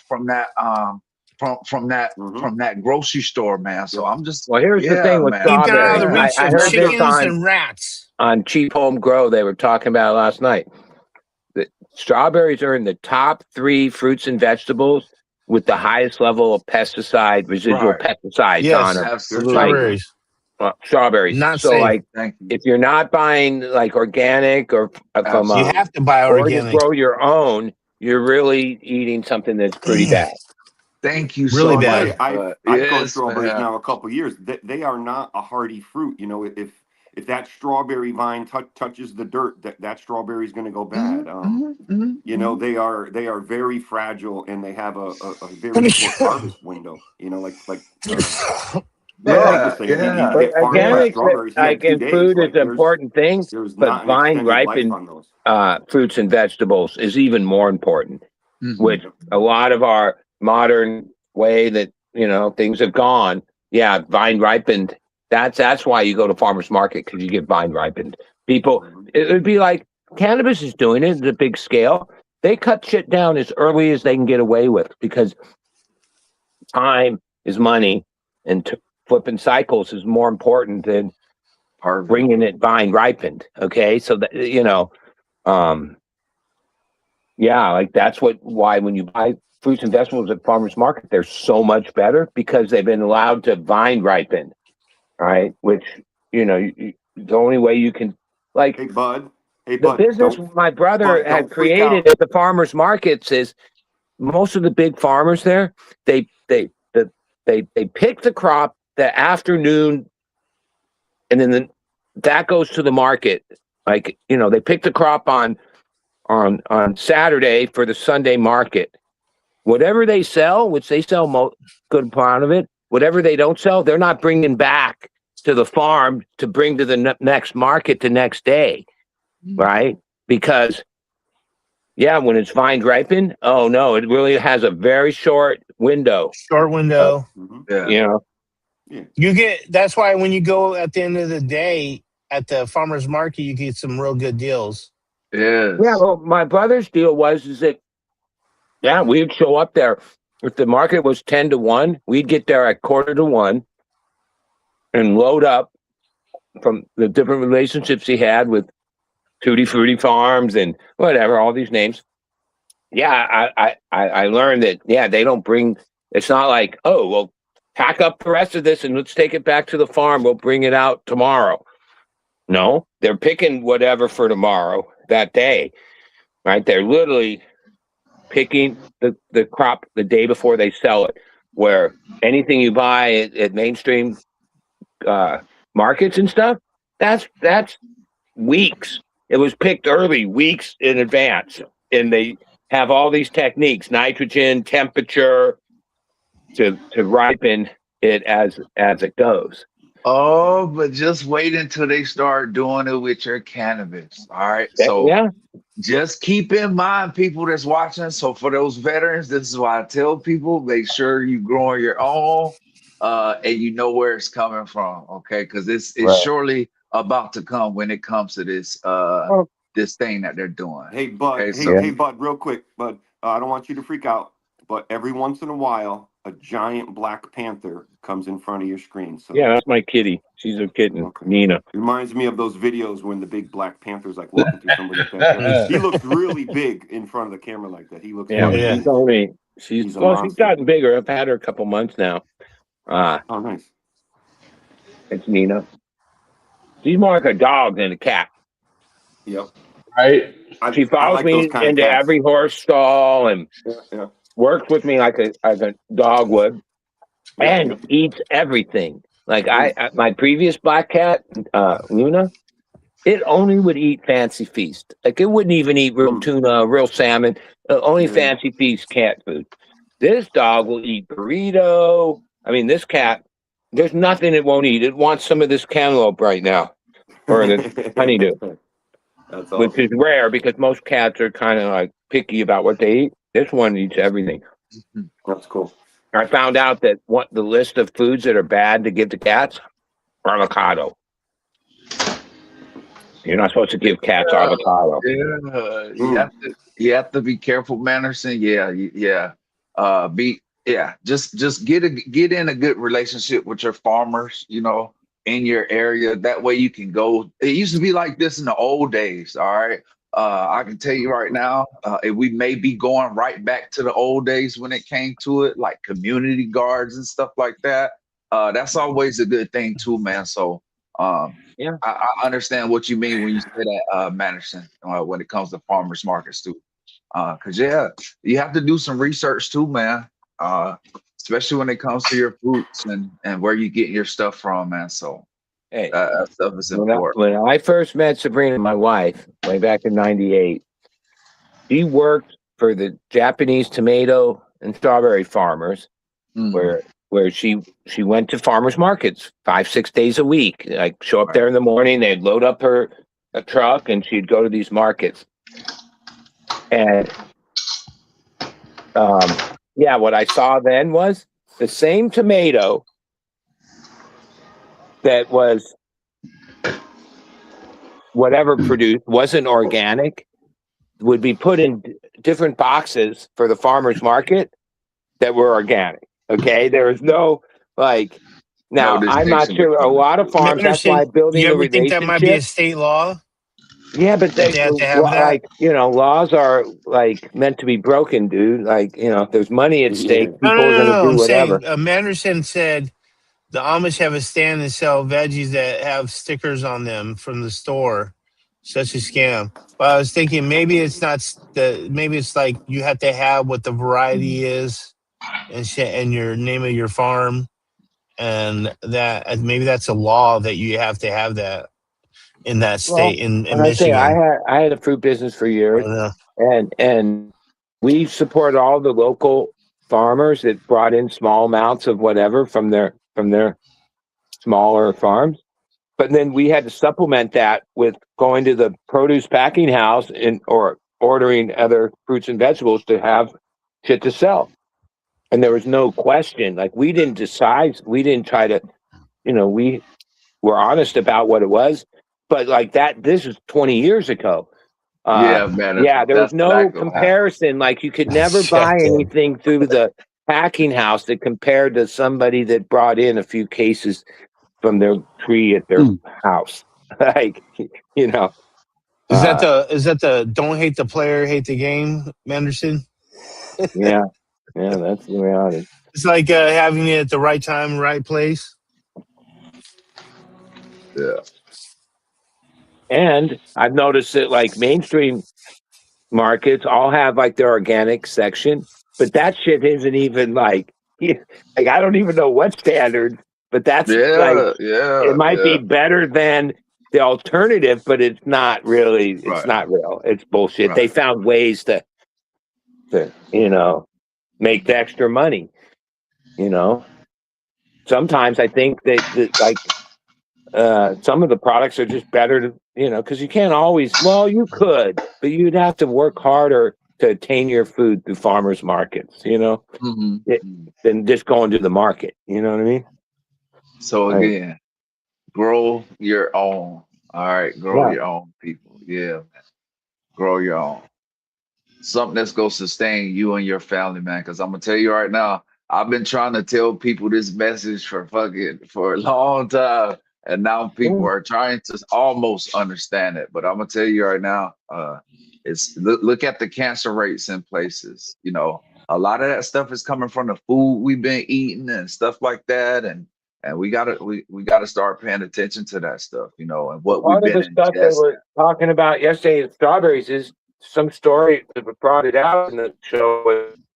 A story came out that cancer rates next to strawberry fields, to the people that live around there, are like 30-40% higher than average. Yes, but yes, the numbers are out there, but people Yeah. have to be educated and people have to know where to look, but you know what I'm saying?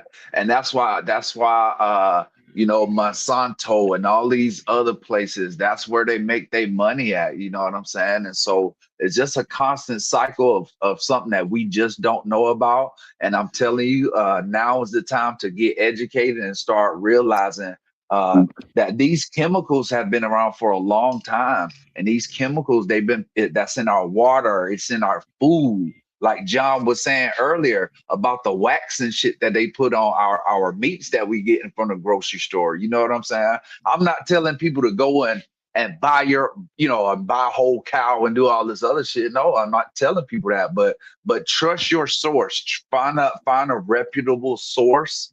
If you can find a farm that butchers their meat themselves, go that route. You know what I'm saying? But I'm gonna tell you guys right now, it may come down to you providing for your family, not just your own medicine, but your vegetables as well, man. So Or supplement it at least. or supplement, yeah, or supplement. Absolutely, man. Absolutely. Thank you for bringing that up too, bud. Thank you, man. I mean, Oh yeah, you know, Grumpy, that looks good right there too. now in today's world, the reality is, That yeah, you fucking should grow oil. your own, because to eat healthy is very expensive. Probably like double, Yeah. triple the price of eating, less healthy. Yes, it is. It is. It is.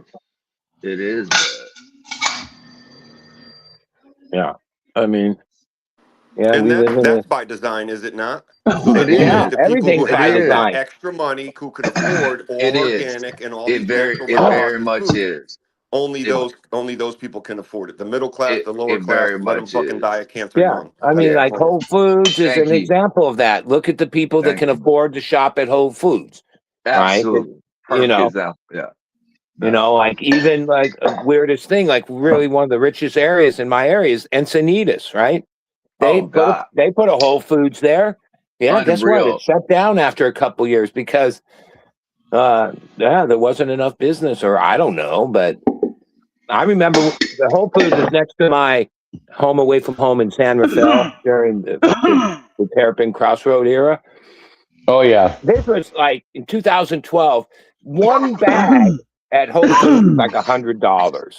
Like each bag you ended up leaving with was around $100, but it was good shit, right? But it was so expensive. Yeah. Good stuff, bud. Hell yeah. Yeah, like ultimately the root of all the shit is money.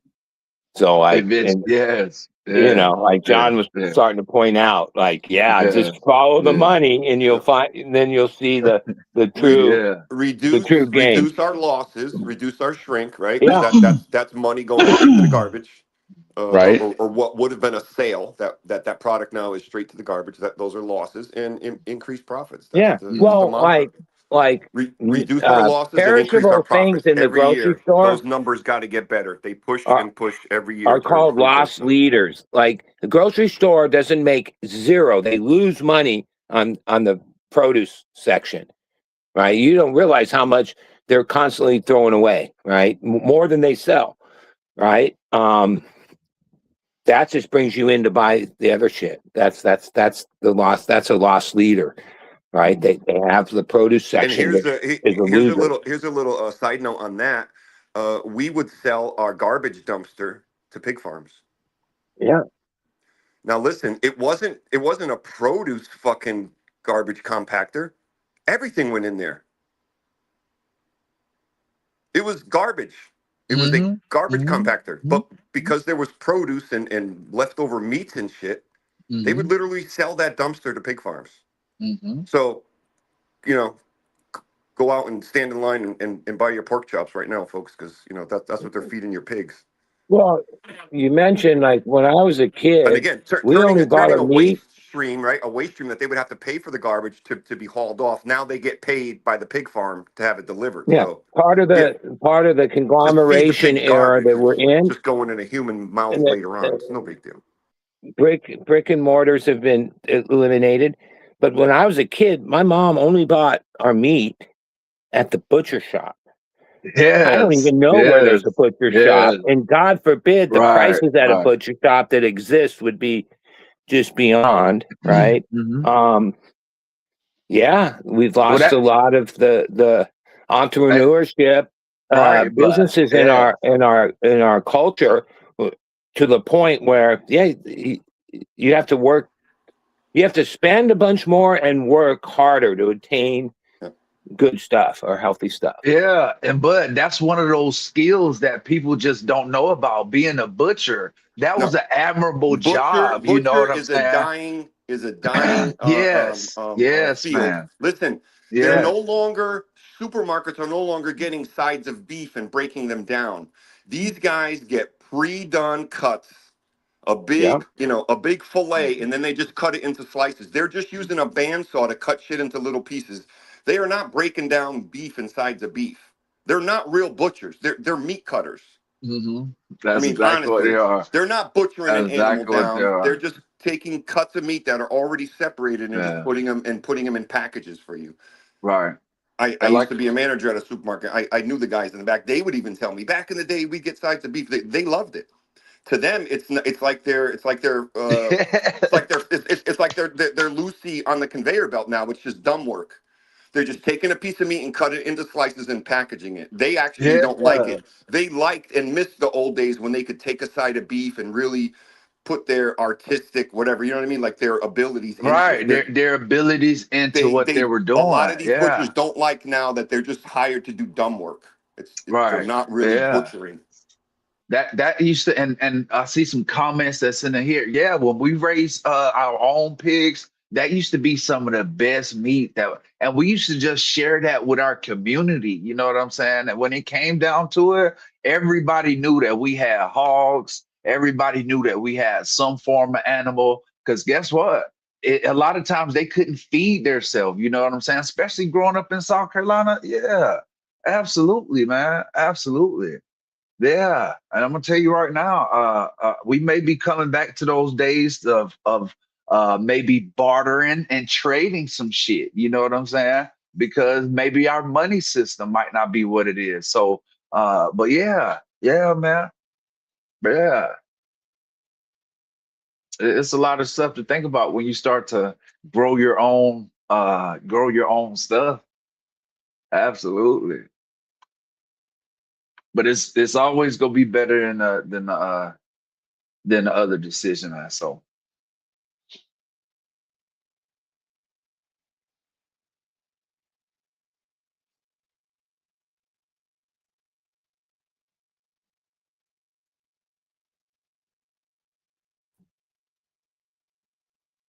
I'm sorry, Chris. I had a phone call. Somehow, when I answer the phone, which sometimes I'm able to do, and it mutes the show. No, like I can hear the show on the phone call, why I logged They off. can't hear And then that. They can't hear it. but then I don't want you guys to hear my phone call. No, we can't hear your phone call. Well, we No, might be able to hell hear the no. phone call. I don't know about that. No. I decided to peel off of this relationship I had the last few months with this 26-year-old fucking model chick. But like, now she's like more desperate than Yeah. ever to fucking hang out with me, and like, I'm weak. She's trying to get me to take her out to lunch or some fucking shit, which I'm gonna do. Like, I can't say no. Fuck. She's like, he's Yeah, playing hard listen. to I get. know Yeah. better because, like, it was fun for a little while, but the reality is, I'm 63. She's 26. Yeah, we have nothing in common. Like, she's still too young to even fucking. She doesn't even know herself, right? It's like, she looks great and all that, and we have great times together. But then there's more to life than that. Yeah.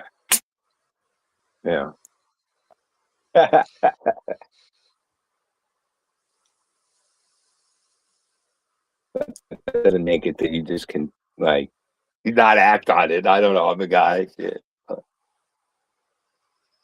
Whatever. But now my playing hard to get. I noticed she stepped up the game. Like at first I was the fucking on the the or calling her. Now I stopped that. Now, yeah. We're gonna give you the nickname Hugh Hefner. You keep it up, bud. Well, yeah. But like, you stop it. I brought her with me to my best friend's band rehearsal where I've known all these guys like 30 years. Oh shit!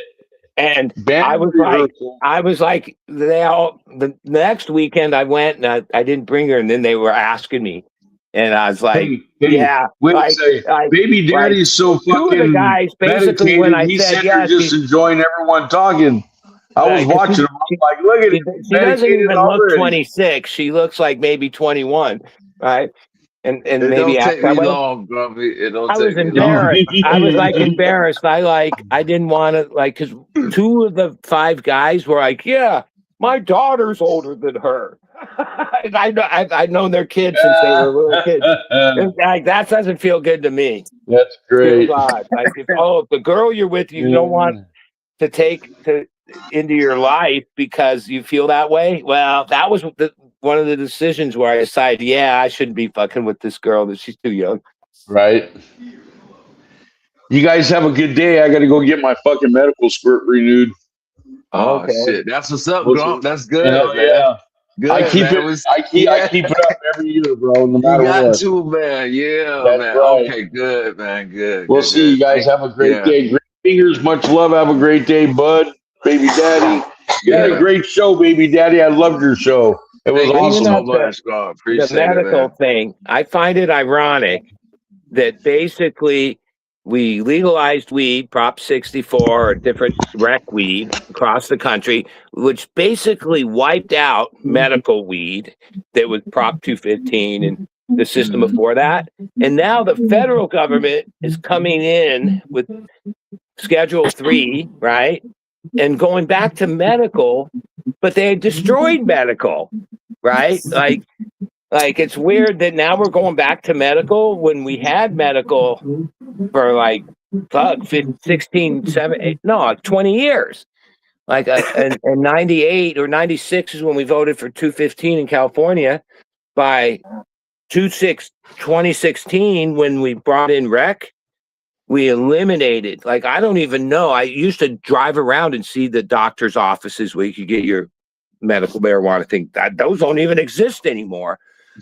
But now we're going back to like a medical side of cannabis. It seems odd.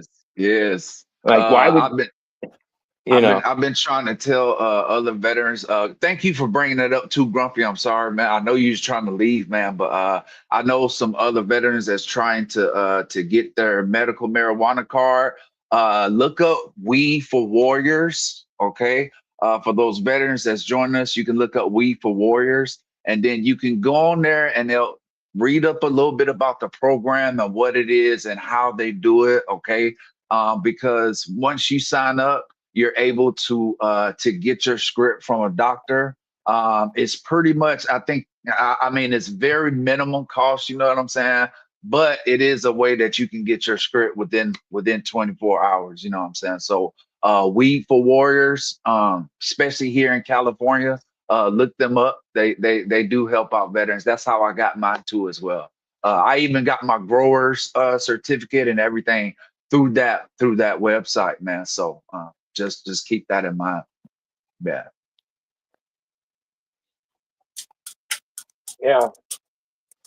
I had my medical from 1998. Would pay every year, which I thought was a hustle, right? Because if they tell you have diabetes, you don't have to go in every year and pay them to tell you still have diabetes, right? But medical weed was like that. No problem. It had its benefits. I think it was in 2018. I just weed's rec legal. I didn't really, I don't know. I didn't keep my card up. Yeah. But I still have it, and I still have the expired in my wallet. Yeah, just Because keep in mind. hey, I remember there was a case I was following in the California Supreme Court where a cannabis grower was busted, and he was in the appellate going to the Supreme Court. He was winning the cases. I should look it up to find out whatever happened. But what he was saying was what I was just saying a minute ago, that, he had a medical card for a few years, but then it had been expired for 2 years when he got busted. And then he was using the legal argument that, like, that just because I didn't keep my card up, my medical condition didn't change, right? Yeah, like he was arguing the point that, like, because that was like the doctors put that in. If you read the Prop 215 law, it didn't say anything about doctors having to renew your shit every year. The doctor made that part of it. You know what I mean? Like, no other medical thing to pay them to continue your diagnosis. You know what I'm saying? With cannabis, you had to pay them every year, which was just a way they can make money. Right. Right? Because technically, like, whatever my condition was that I needed to have the medical, okay, that didn't change. Right? Oh, it was a there was a game like we were saying earlier. Oh, follow the money and you'll see the game. Yes, there's a lot of stuff happening with that that too, and veterans with with disabilities and all of that stuff too, man. So just keep that in mind too. We'll really make progress if you're a veteran, you get your medical care through the VA. You should be able to go into the VA and say, yeah, I'm treating myself for PTSD or whatever with cannabis, and because, like, the crutch of the deal with getting a medical prescription or whatever recommendation is what they call it, is, the doctor, you tell them some ailment, and then the key legal question is, what are you doing to treat it? Oh, I smoke marijuana. Does it give you relief? Yeah. And then he would give you the recommendation, right? But mainstream doctors, they're still not on board, right? Like most of the doctors, like I had the same doctor. I forget his name. Corey. Yes, Corey. Absolute Corey.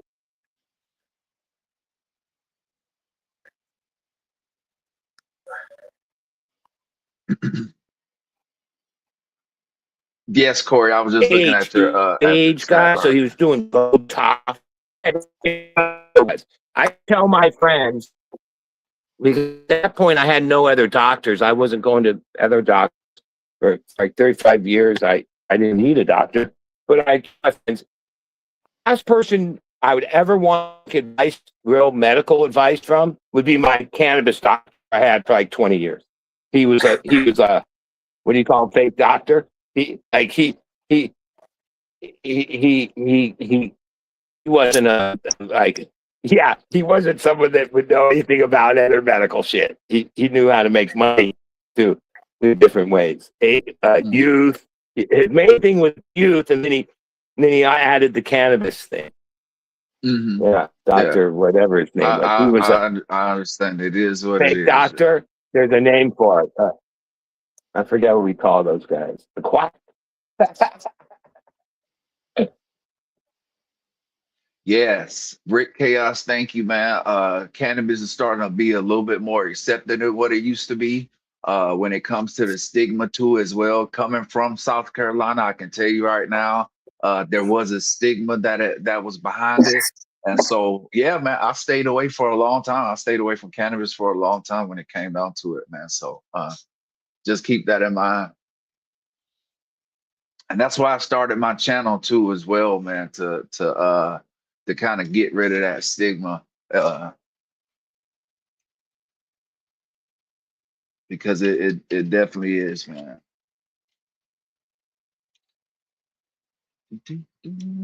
Now, baby daddy, Yes. You know, I don't have any experience with the military, but I follow things.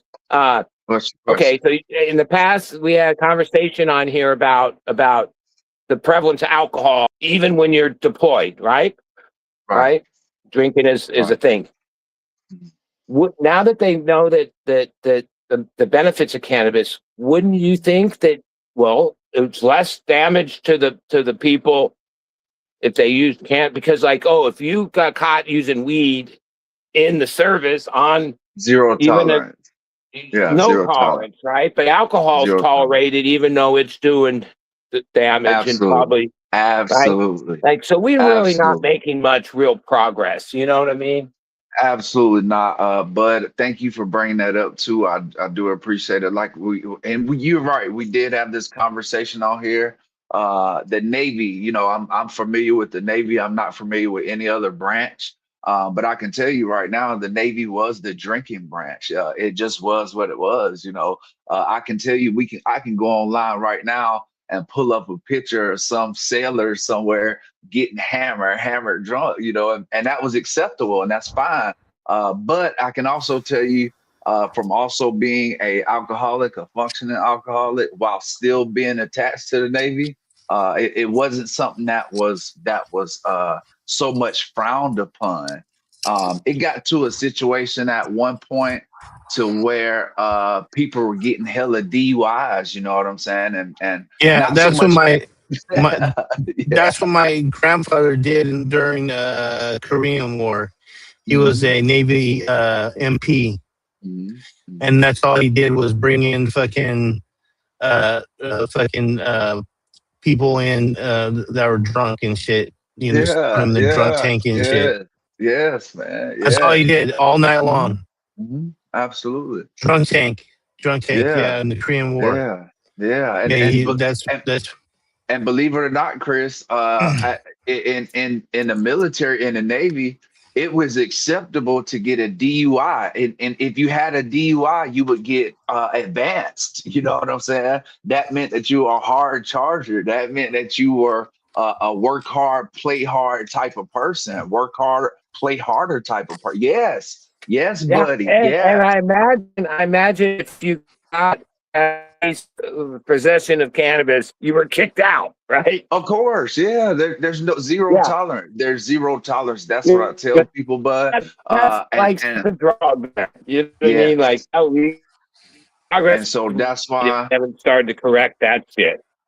No, that's why. I mean, you got to think too. Also, me personally, after serving 21 years and after knowing what I know about cannabis right now, I personally wouldn't have wanted to consume cannabis in the job that I was in, because every day somebody's life depended on my job every single day. And so me with cannabis, that just wasn't like, so I understand the 21, I understand the tolerance of zero tolerance, because again, we're dealing with, again, money situations. I used to deal with $1 million aircraft a day, every single day, like millions of dollars of aircraft, millions of dollars of resources. You know what I'm saying? So yes, that's why it's a zero tolerance.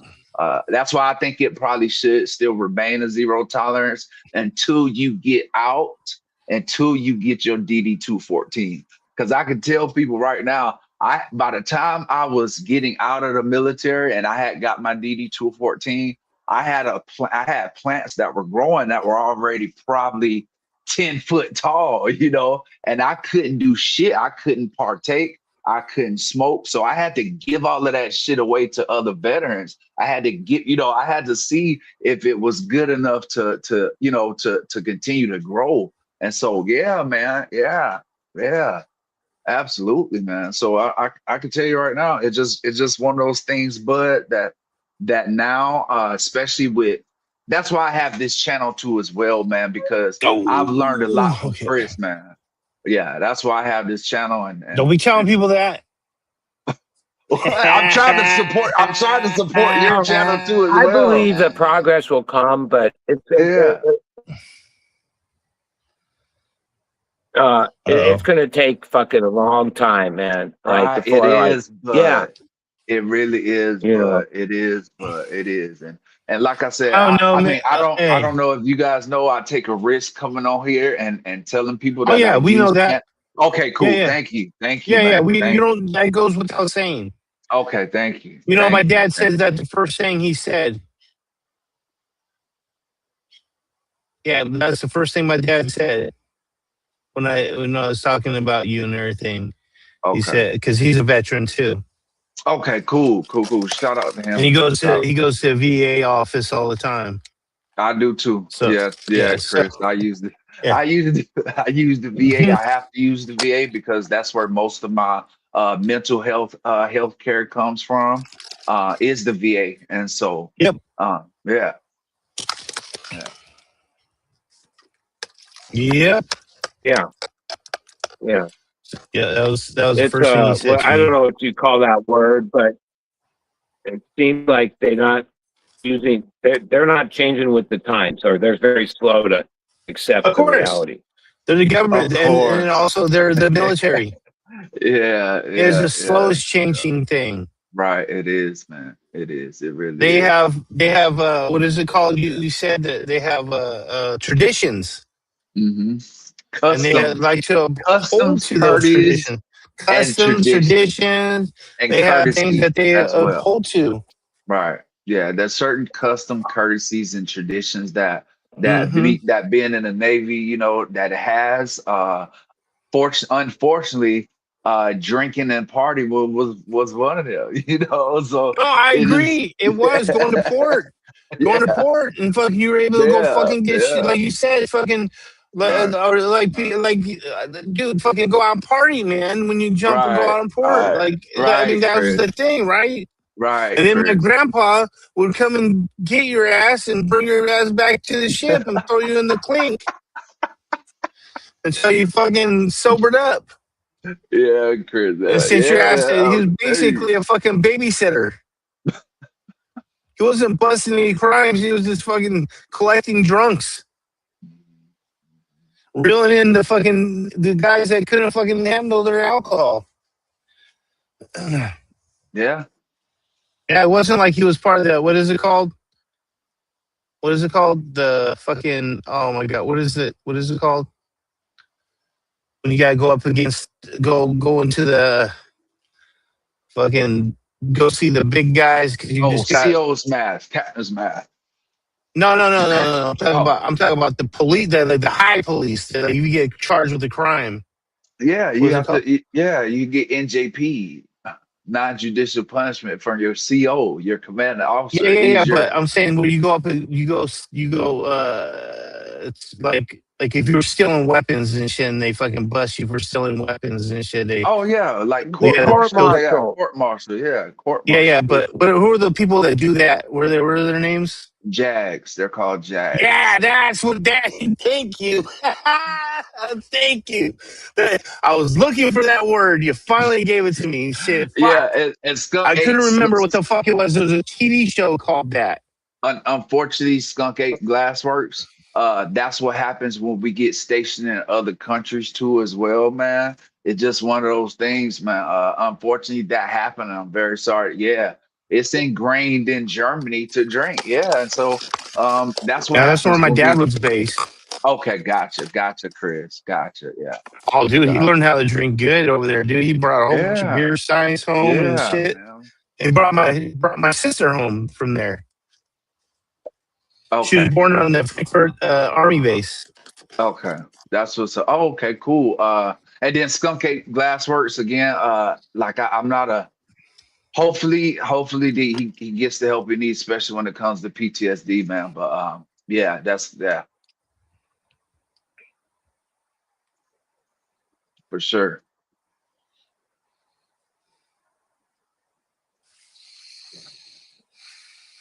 But yeah, I can tell you right now, it was not an easy thing for me personally getting help with PTSD.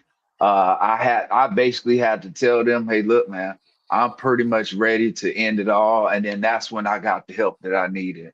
All right, that's exactly when I got the help that I needed. And I unfortunately had to do that. And and almost be able to go through with it, you know, to get the help that I needed. So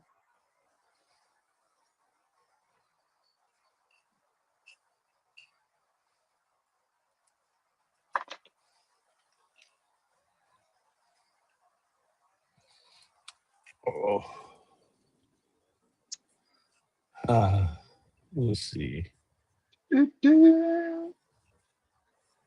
it is. Copy.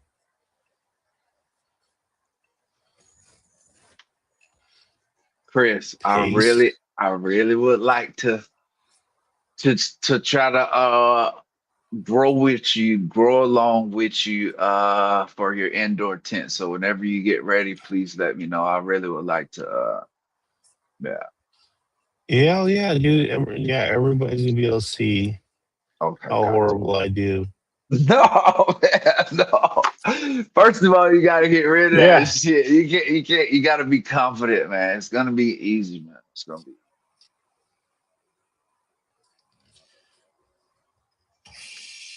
gonna be easy. Yeah, primary perception. Yeah, anytime, man. Yeah, we all have a story, and my story involves some cannabis and some great people and a great community. I'll With bet a money though, Chris, that your first crop will come out perfect.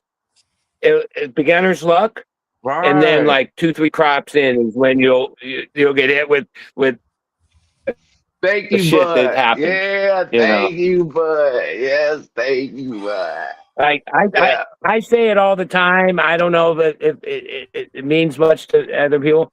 It's not a matter of if; it's a matter of when. Mm, mm. You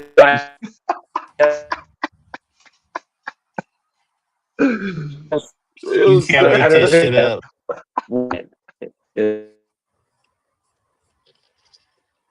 Like man. I taught a lot of people get going, and they'd have the first best crop ever, and then like 2-3 crops in, they would end up like in the other direction. Like Yeah, beginner's I luck they know it. call it. I know, man. I know. That's why. But I do worry about that. But at the same time, man, like I want to be able to document everything, my But that's how you successes learn. and my I mean, failures. Yeah, that like is. That's how you learn, but that's how you learn, man. And so I want to get and to the a point. internet Yeah. and the kind of information available online is a blessing and a curse because like some of it is just keep it simple. I don't like Right. it's all this information. Some of that is what uh like I said it earlier, baseline. Like my method was always have a baseline that I knew worked pretty good. And then I would try Right. a new product or Right. something. Right. Baseline where to Right. all this information and sales pitch and all this. And if you're using this new product and this and that, you're not going to know what worked, what didn't work. A lot of shit don't do shit. It's not necessary. It's an expense you don't need. They make you think you need it though through their claims of whatever the product is, whether it's organic amendments or salts. It's the same games played in both.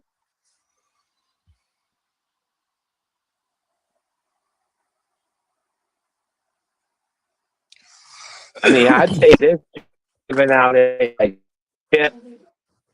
now there's like a political thing or don't use guano. Out of all the different things to use, worm things, teas, all kinds of shit over the years, man, guano was the shit. Guano was the shit, regardless of Yeah, how it is shit. Yeah, well, a lot of what we use is shit. Okay. Yeah. It is the shit. It One. literally is shit. Yeah, but like, it definitely made things crusty, and you didn't use too much or you used the right amount of it. It had good effects. Like it grew good weed. Oh yeah. Fuck yeah, dude. But like now, because of the way they harvest it, they use whatever, it's got a bad rap. Oh, by the way, guys, guano's good. I just dropped a update video of my garden on the Patreon. Go check it out whenever you get time. And that way you guys can see how fucking big those fucking plants are getting, dude. Holy shit. And I'm learning more about them. Watching, like I said, I was watching Todd McCormick and shit, talk about them and shit, some of them. And then listening to things about the Afghans and the skunks and everything, the Afghan skunks, and how they're all Afghans, and then there's basically you're just fucking crossing it and crossing it to back into itself again. So yeah, I've been watching a lot of that shit, learning about the genetics. I'm interested in what I should be looking for in the diversity.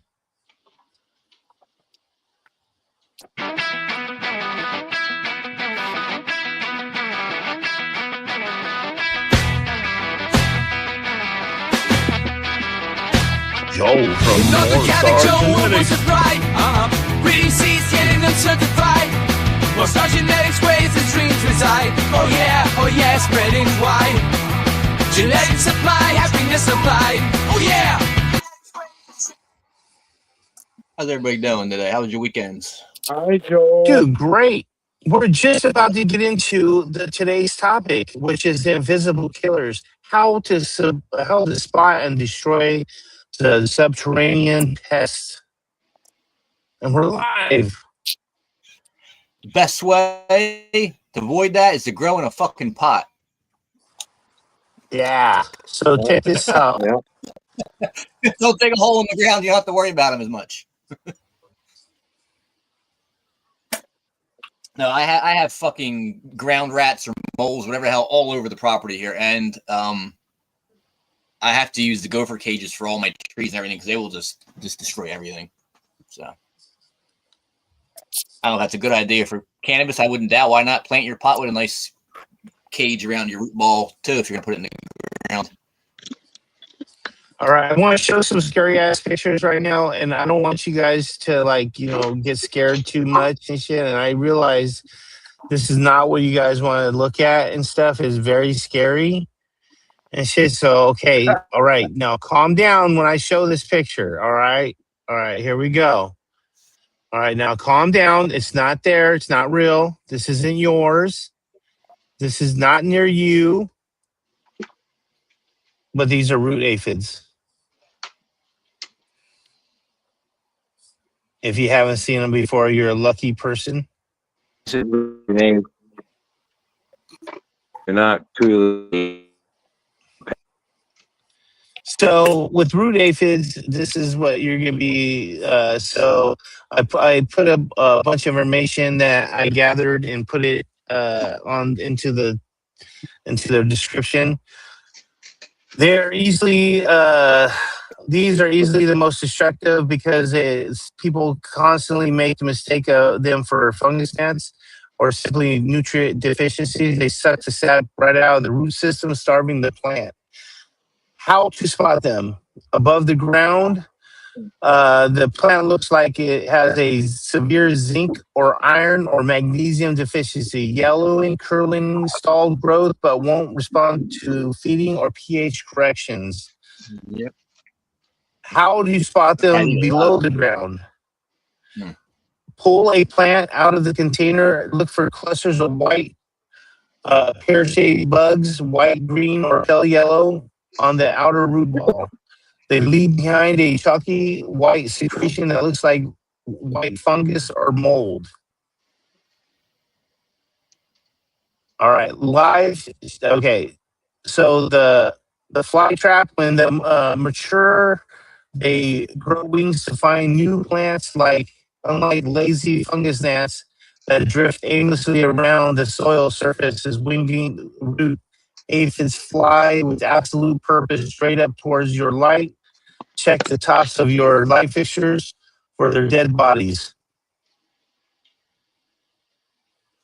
Yeah, that's when they look like gnats. But They're already been in your plant for a long time before they become flyers. Yeah. All right, and that's what And- this is you right see that, And here. another Hold on. thing, That's what they look like. What he's talking about right there. now, We can't hear you. We can't hear you. We can't hear you. You're I've had to cutting battle out these things severely. off and on for a freaking decade. They are such a pain in the ass. Multiple times I have just brought them into my grow room in a freaking bag of soil to just get your stuff in the nursery, the stuff to the nursery. I open the bag, shit flies out of the soil, and then I'm like, oh, fucking fungus gnat, blah blah. And then no doubt, 2 or 3 months later, I'm looking all my pots and I have root aphids in spots. I'm like, another fucking sabotage by Fox Farms got me. All right, here we go. I believe right. Micatrol is what I use to really and take care of them the sure best. that they came to agriculture We can't hear 4 years you. ago because Dude. Your audio is really breaking up. Get closer to your router, man, because you were cutting out bad today. So the fungus gnat larvae, the root hair shredders. Everyone hates flying adults, but they fly in your face. Adults don't eat your plants. The subterranean larvae do. They devour the delicate root hair, stripping the plant's ability to take up water and nutrients. How to spot them above ground? Innocently little black midges or miniature mosquitoes walking on the soil or flying lazily around the base of the plant. How to spot them below ground? The larvae are tiny, little clear, translucent worms like maggots with highly distinct, shiny black head capsules that hang out there 2 inches of the moist medium. So what you can do is how to figure if you have them is you get a piece of potato and then you bury like a 1 inch chunk of potato. You bury it on the flat side down, the cut side down. Sorry, the cut side down, and then you just cover it under the soil, and then you want to pull it up a few hours later and to see if you have any larvae on there. Because they will straight go for it and annihilate that shit. All right, I'm gonna show you another one that's pretty fucking scary. Right there. Pretty scary. Another one. Micatrol. Is that mealybugs? Mealybugs. Oh god. Mealybugs, yeah, man. Mealybugs. They look so happy and dusty, dude. Right. Yeah. Yep. Oh, what's up, Yeah, Joe? Corey, How that's you right. doing, bro? Sorry about that. Micatrol, the same. That's what the stuff is. Works good. What's up, Davey Daddy Grow? How you doing today? Good, man. Good to see you, Joe. Good, man. Yeah. Have you ever had mealybugs? Getting on here today. I'm booked all freaking week for work, so this is my only chance to get on this week, I think. Absolutely. So Joel, have you ever had mealybugs? I've never had to deal with mealybugs before. No. Have you had to deal with them, Baby Daddy Bros? On my vegetable plants. Oh, geez. Yeah, on my vegetable plants. And also on my plum tree. I had some on my plum tree really bad. Yes, I've had them in my orchard before. I've seen them there. Yeah. Once or twice. That's about it. Yeah. All right. But, So I got something for that. So mealybugs. I use Dr. Zymes on mealybugs. But just keep in mind that like Dr. Zymes and something else that works, like Bavaria bassiana is a good one too. It works on multiple pests. So that's what I've been learning and finding out, Chris, that Bavaria bassiana works on a whole bunch. Yeah, a bunch of stuff, man. Yeah, so check this out. So these are like the above ground cousins. These guys secrete heavy white powdery wax to protect themselves while they feed on root tissue. How to spot them above ground? General slow decline, wilting when even the soil is perfectly damp, and loss of leaf vigor. Yeah. How to spot them below ground? When you pull up a root ball, it will look like someone took a tiny cotton balls or webbing white mold and smeared it all along the root lines and inside the walls of the pot. Right. So growers often think that beneficial mycorrhizas or fungus or simple mold are great for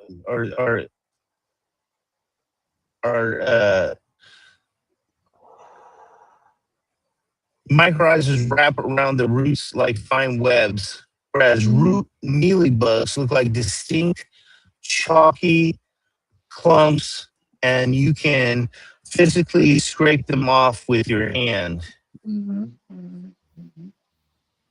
Yeah. Right.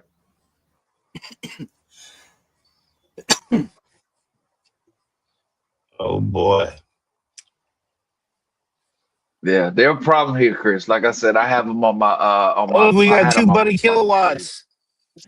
I said I got kicked off on him. Oh shit. I don't know, my Darwin. So keep that mic control. Good. On the All plants right, in so the there soil. is That's what's up. yeah, there is another one, and that one is called the root knot nematode. Oh shit, terrible. I don't have a picture of that yet. I could go get one real quick. Hold on, root knot nematode. That's I don't know which one's worse, Root that one or knot nematodes.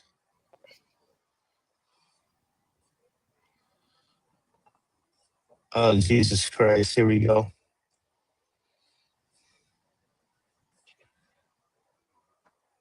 absolutely curly green leaf. I like it too, man. Yeah.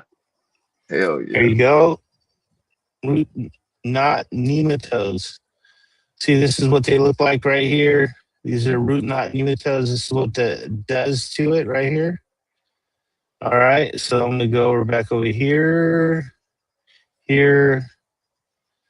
How do so these aren't insects, these are microscopic roundworms that burrow completely inside the root tissue and inject chemicals that force the plant to build its own miniature hotels for them.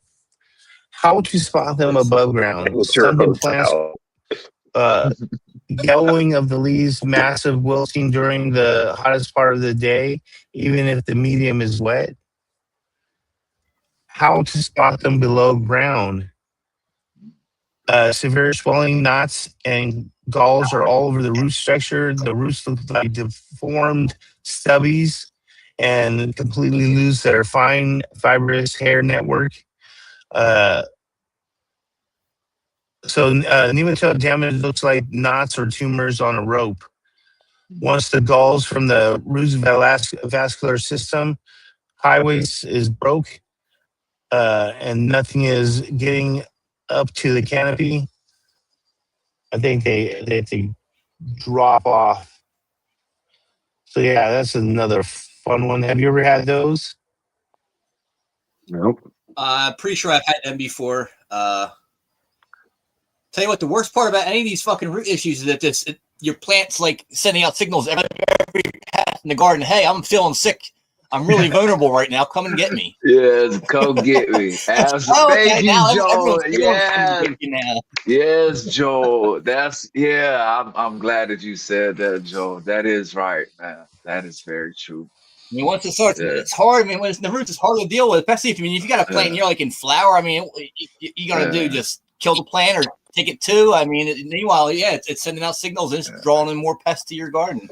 And just keep in mind too that there is some plants that have like roots that have like nodules on them. So you got to kind of know the difference if your plants are showing signs when it comes to like the wilton and yellowing and stuff like that. Because there, like I said, there is some certain plants that have nodules on their roots too, just naturally. You know what I'm saying? So, for sure. And probably the best tool is having a good scope. And it's like a lot of these things you can't see unless you magnify it. Scope it. I mean, you can start to see the damage first off, Right, but like for to sure. really yeah, identify, 30x. yeah, at least. For sure. Right. I like it.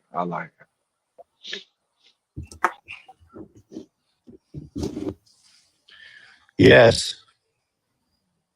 I mean, I would go as far as if it's a smaller plant, like in your bedroom or something, you're suspicious, I'd cut a hunk of the root off. It'll grow shit back. Cut that off and take it to your table, cut it open, get your 100x plus scope on that thing and really cut into it and dissect that shit and look into it. I like it, Joel. And if you're in veg, cut some clones and toss that shit. Don't keep it in the garden. Yeah.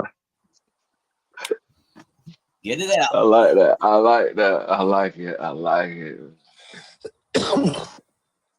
Hell yeah. Yeah, I'm excited for these ladies. Good, Chris. I'm really excited for the things I'm learning this year about them. Let's go. Yes, sir. Let's go. Yeah, I spent a couple more hours this morning getting stuff cleaned up and moving some more stuff into the new bedroom coming. Good news, I'm going to have internet signal where I'm vegging at in the new room. So I'll be able to get in the bedroom and stuff and indoor grows when I get all set up down there. That's cool, Joe. That's hella cool. That's some more shit to look at. Okay.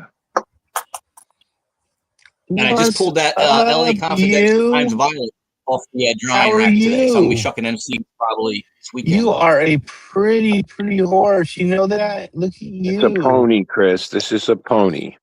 Oh, pony. You're a pretty old pony. Yes, you are. I don't know the difference. It looks like a horse. Well, look, I'm 6 foot tall, and he's like small. Like, no, it could be like a baby horse. Okay, no, it's a pony.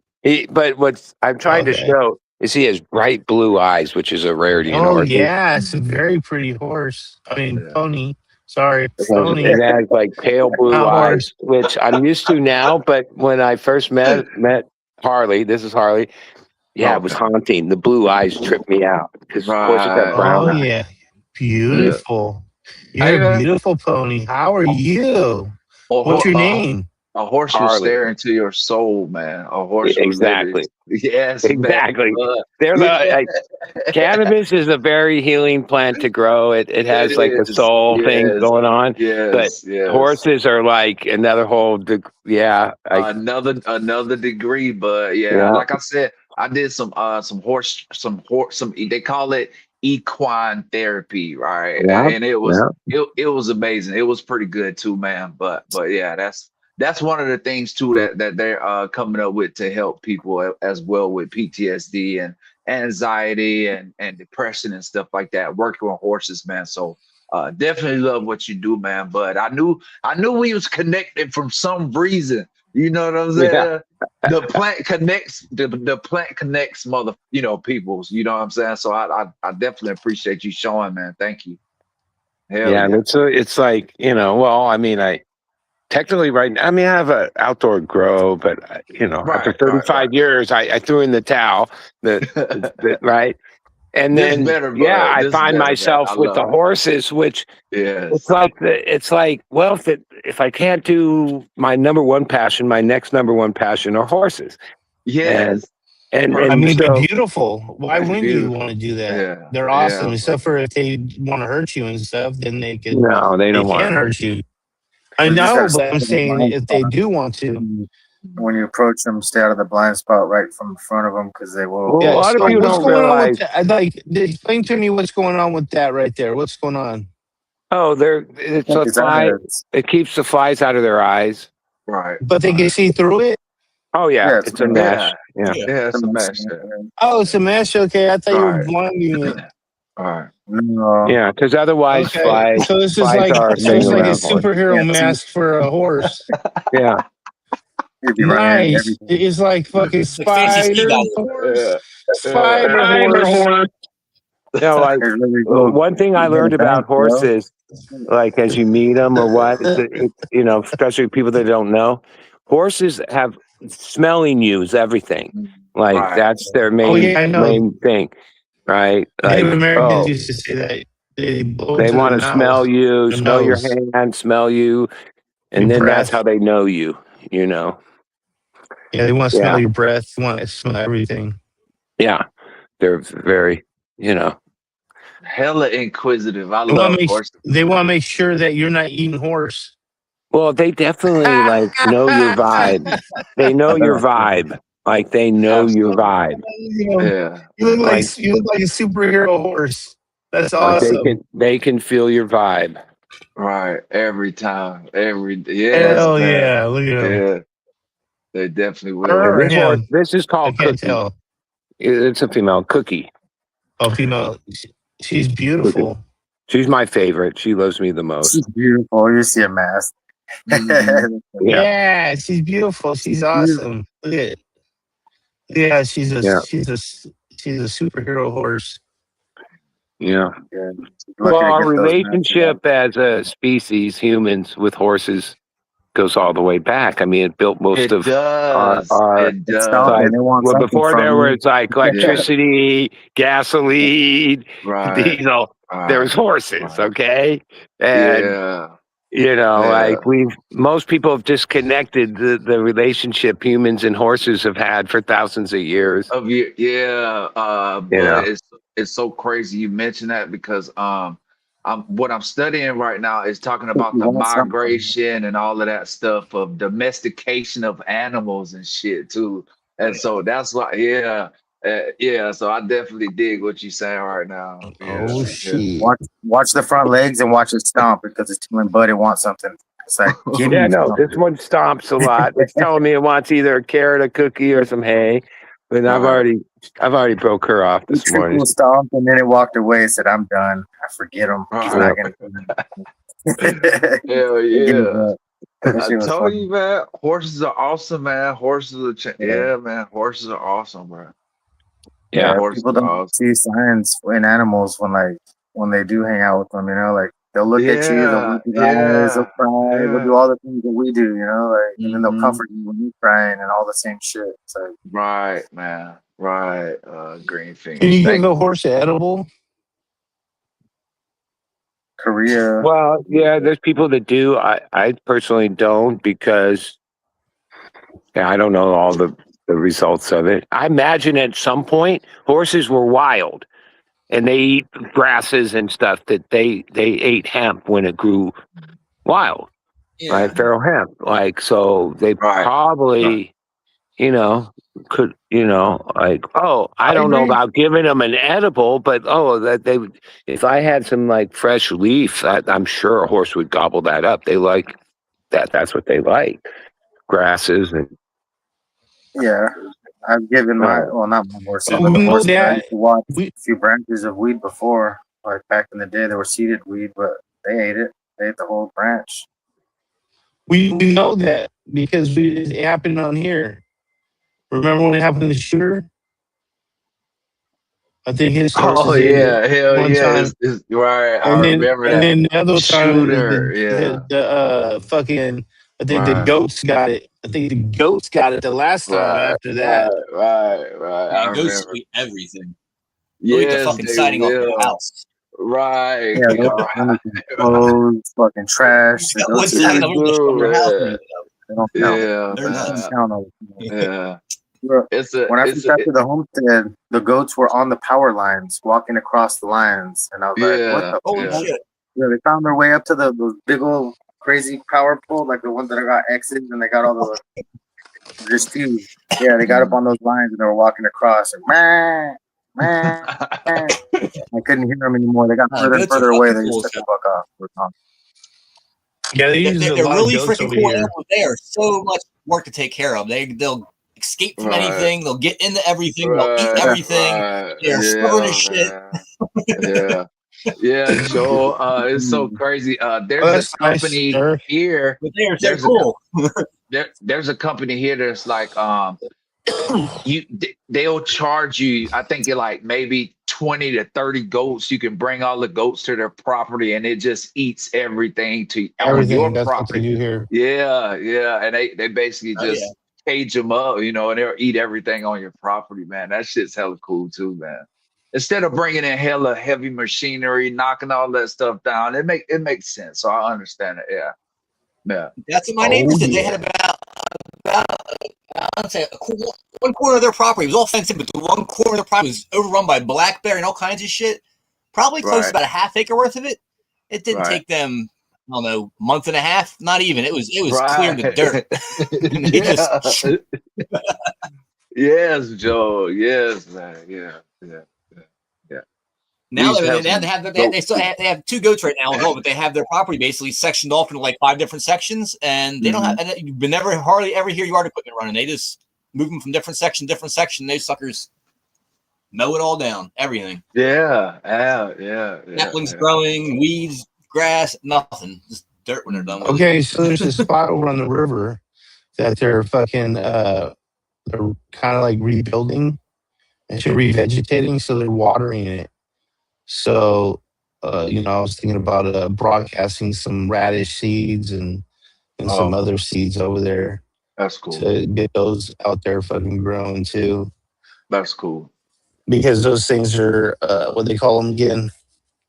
Bioaccumulators. They clean the soil. Help out the soil, for sure. Yeah. For sure. Yeah. That's pretty cool, Eric. They see like wild water for post race recovery. I like that. Right. That's pretty cool. Yeah.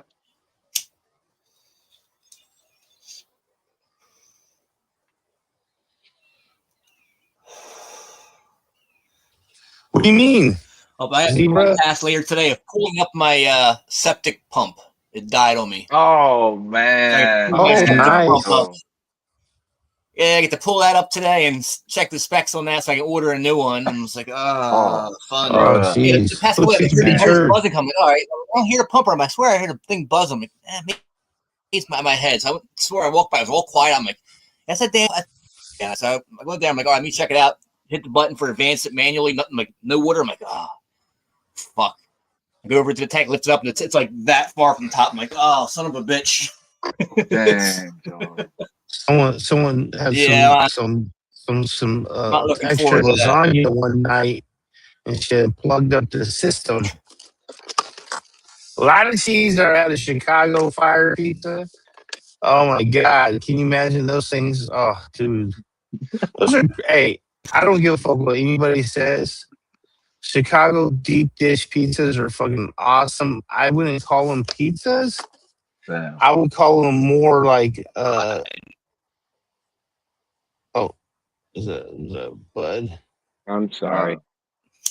That's so good. Oh shit. Let's see, where's it at? Style. There it is. Bam. There it is. Boom. All right. There we go. Now everybody's on mystery. Chris, I think we're also going to be testing a LED light to see what the difference in the 2 lights is. So that's why I was asking you to see if you want to, do a grow along and see if anybody on the show wants to do a grow along. Yeah, I need to get lights first. And shit, okay. Yeah, I need to definitely be able to use your show and your presence in this to get whatever they call it. Oh yeah, it's huge. My presence is huge. I'm well, world famous. okay, but you got to play the game. Like I already know they're going to want you to make posts and tag and whatever. They don't give shit away for free. I'd advise you just buy your own shit, but I get the money's tight. You got a kid in college, so you gotta get it. But I know because I turned those offers down because you have to agree to like post. You're basically a shill for them, Absolutely, man. No, but the thing is, I fucking have a show every day. Yeah, and they're going to ask you to talk about their light and promote their light. That's why they're giving you a light. I mean, that's the deal. Like, you know what I mean? Yeah, so it's easy for me to do it. It's without a doubt easier for me to do it than anybody. I'm allergic to sponsorship. I don't want sponsors. I understand. I understand that, and I am also. But I'm just saying it's easy for me to do that because I have a show that's on 5 days a week and everything. So me just going like this, me just going, yeah, this is my grow today. Look at, check this out, man. Look at these lights. They're awesome because they were free. Yeah. Chris, guess what? I hope I already know you're not a dummy. Nothing is free. That's what I'm pointing out. Nothing is free. No, I know. Hell no, but fuck no. It absolutely. No, that's what I'm saying. Not to say just that. like your Patreon or your garden isn't free. The footage you make, the light ain't free either.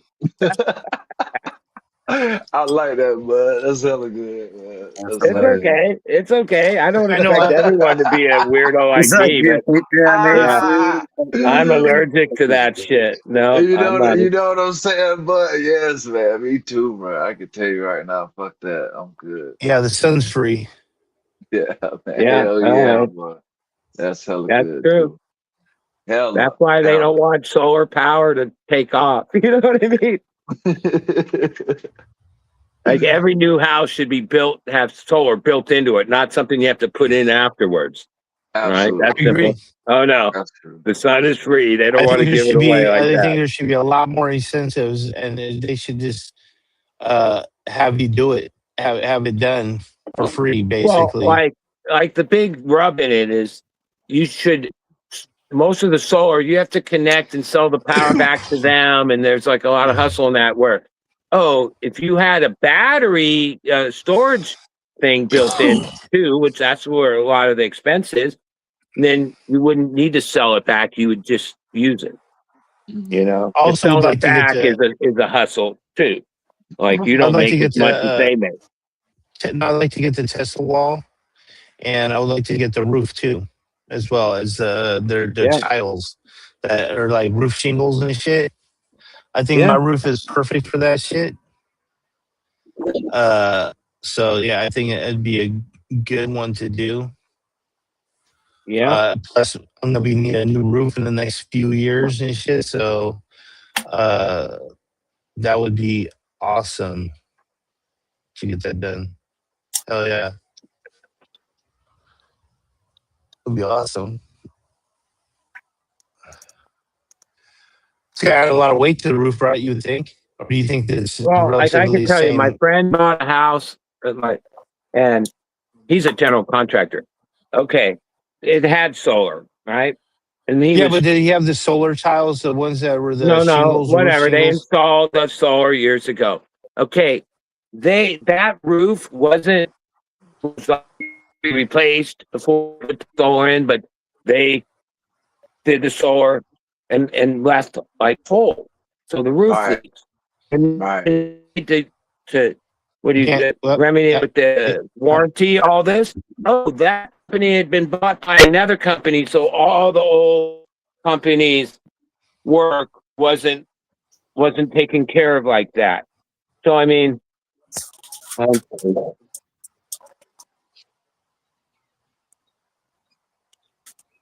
happened? Did he share me? Did he just hear me? I think he was trying to say that basically, when it comes down to it, solar is what they would call a scam. Certain places. Oh, it's a scam. No. Yeah. Oh, we all know that's a scam from watching Ed. Okay, gotcha. Ed, like the people that fucking install it are scam artists and shit. That's what I said. That's what I said. Yeah. I want to do the Tesla power wall with the Tesla fucking their fucking shingles. I don't want none of the other fucking shit. If it's not that, then I don't want nothing. I'd rather have nothing than I'd rather have that. And it's more of a scam or not too. In California now, you got the hook. If you're grid tied, you hook into the grid, and they use your power all fucking day long. Right, Joe. And then at nighttime, when you need power, if your battery's not charged, they don't give it back to you. You get 25% of that credited back to you is all. Right. So they're just using you to power other people's stuff and charging other people for the power. And then when you need it back, they only give you 25% of that back. And you say if you don't have a battery, now you're forced to start paying for electric still at night. Yeah, I would charge it at night. Charge it at night and use it during the daytime when it costs more money. Well, they won't let you do that, dude. Yeah, if I was going to do solar, I'd be off the grid. I don't want to be feeding PG&E free money. No, you can't do that. What are you talking about? That's the whole point. Yeah, hell yeah. That's the whole point to charge it at night and use it during the daytime. Completely. Because we have solar here. I have solar here, and it's a little bit. I could tell you, it's been a nightmare dealing with it, and I'm still dealing with it. And as a veteran, I shouldn't have to deal with this shit. Because it is. There's a lot of shit that I'm having California to do. changed the laws out here. I mean, I think it was 2 years ago when they switched the laws over. It used to be a 1-for-1. They used to be able to bank your power. If you were grandfathered in, you're fine. So if you gave you had reserves you could pull back from, didn't charge you, so you didn't have to even have a battery in your house, and you were good to go. But they were like, realizing we got to get these batteries sold because we need they're drawing power at night, so that's why they changed the law. So now you basically, if you don't have a battery, you're going to end up still using the electric company's electric, even if you have solar.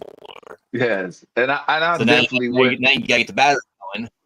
Yeah, and I personally don't want to change right now and have to change. Like I personally wouldn't get anything from Tesla, but that's just me. But that, like I said, that's just me, because there's smaller companies that's better companies as well, man, when it comes to solar. So, like I said, I'm in the process of doing a whole bunch of other shit when it comes to this solar place and stuff, and so I'm telling you, it's crazy, man.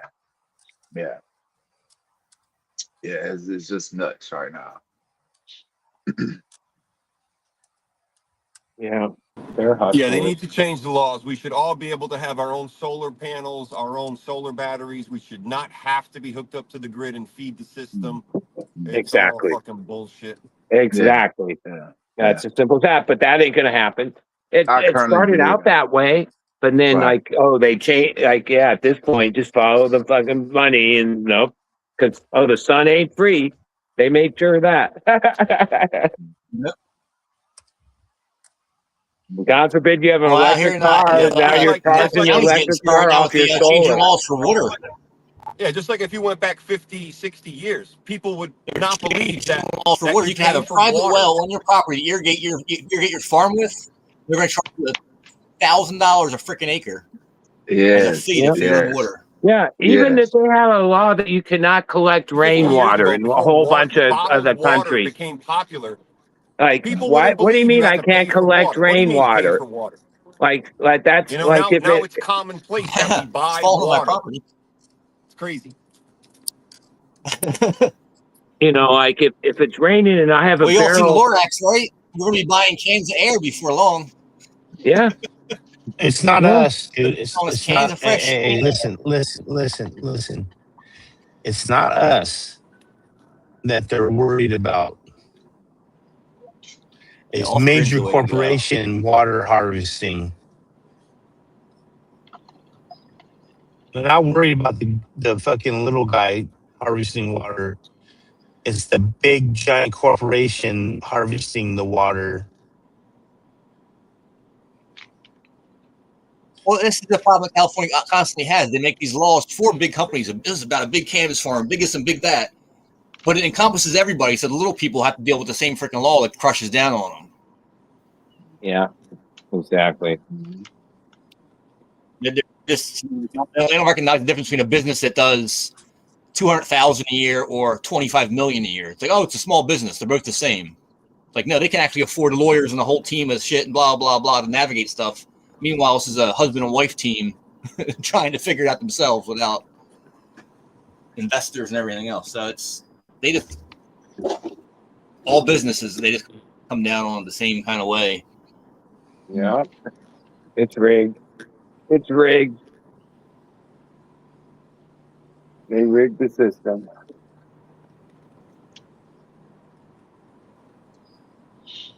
The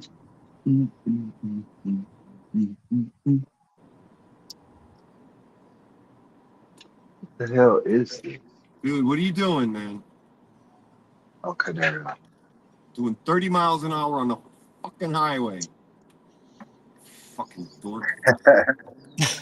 It's fun. Oh, now you want to go fast, huh? 'Cause I'm gonna pass you. Joel, your package should be there today. Oh shit! Awesome. Yeah, I gotta go to the post office later today. I have to go mail some orders from the weekend.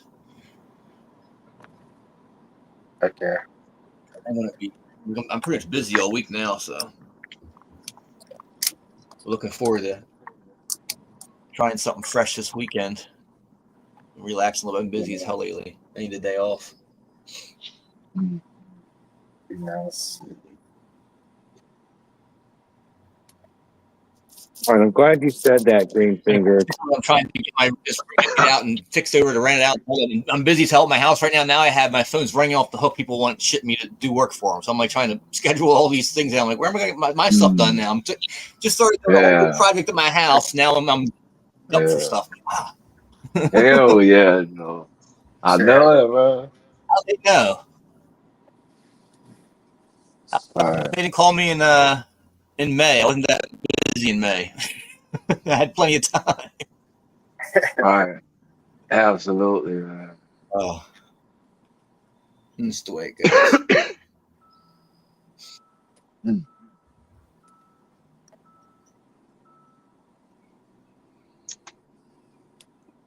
Well, oh, snap. I got three peacock eggs so far this year. She has not decided to sit on them at all. She's not interested in sitting on her eggs, so I just go up there and just grab them. It's kind of nice. I don't have to fight her for them. Oh, okay. Damn. So she doesn't want to sit on them? Your peacock? She will. Yeah. Yes. Whatever reason, I don't know why. Sometimes she does. Sometimes she doesn't. Okay. So we'll see. The next batch she drops will probably be another few weeks. So we'll get another batch of eggs ready. She'll drop them and see if she decides to sit on them or not. Okay, that's cool.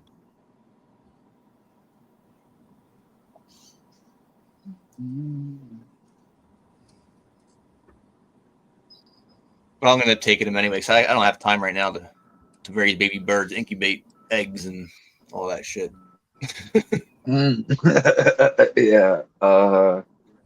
Right.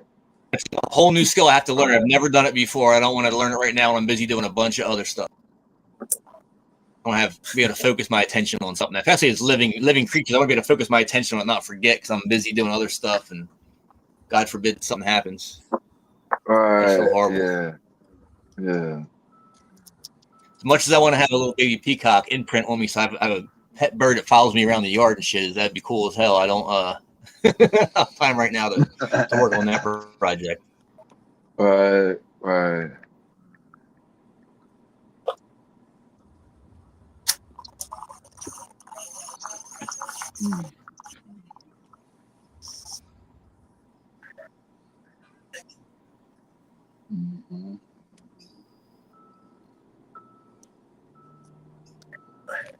All right, Green Fingers. You mentioned a package showing up.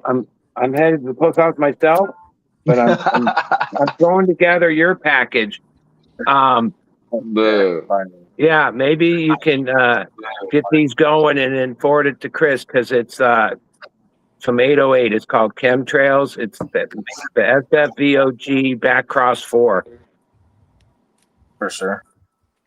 And I'm sending you the honey banana from DNA, and I'm digging out a couple other ones that you should have. For sure. Appreciate you, bud.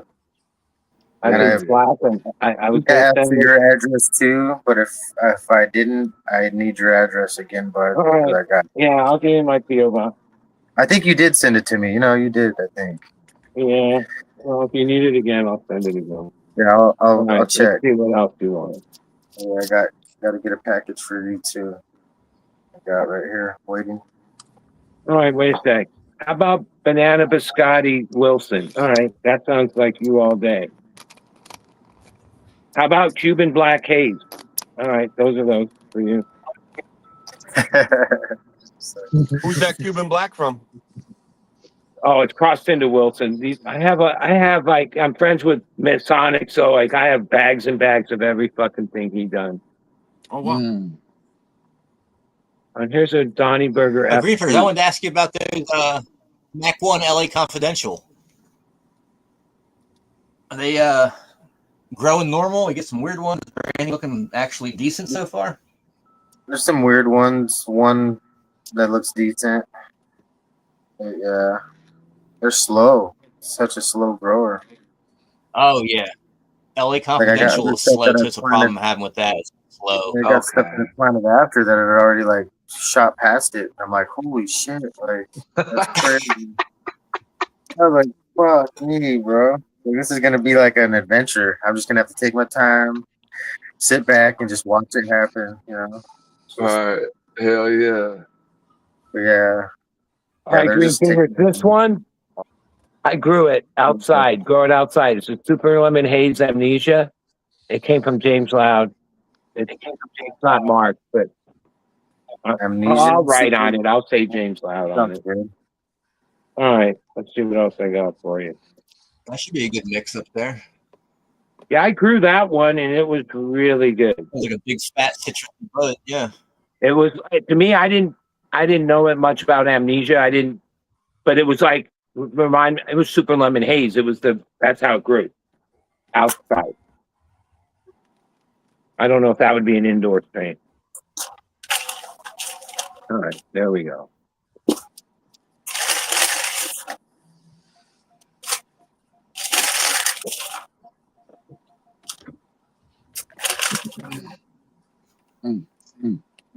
Oh, guys, I want to go grab some lunch, and then I gotta get some orders shipped out to the post office and everything. So, man, big y'all love have a to good you, one. Joe. We'll see you a little bit later, bro.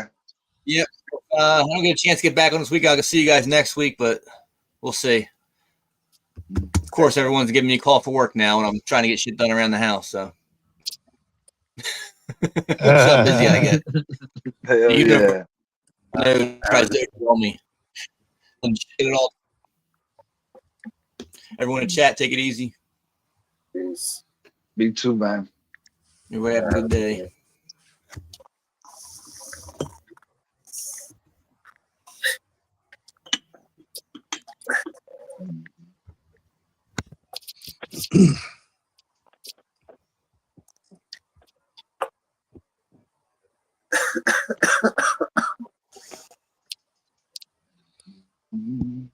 All right.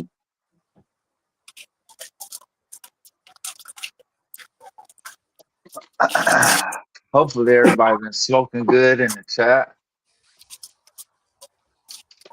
Hey Chris, this Yes. light, why does this light always go off like after I charge it? It only works for like an hour maybe. Which one? Which light? I got the, what is it, the Pro small, the one you sent me the other day. Oh yeah. So Yeah. what I usually do is I fucking have it plugged in. Oh yeah, of course. Okay, gotcha, player.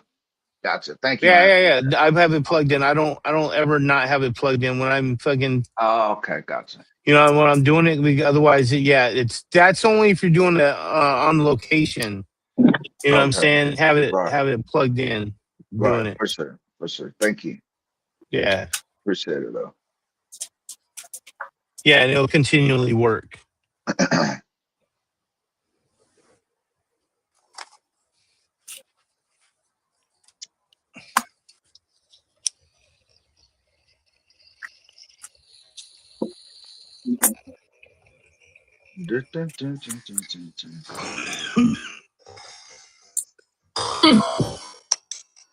Shit.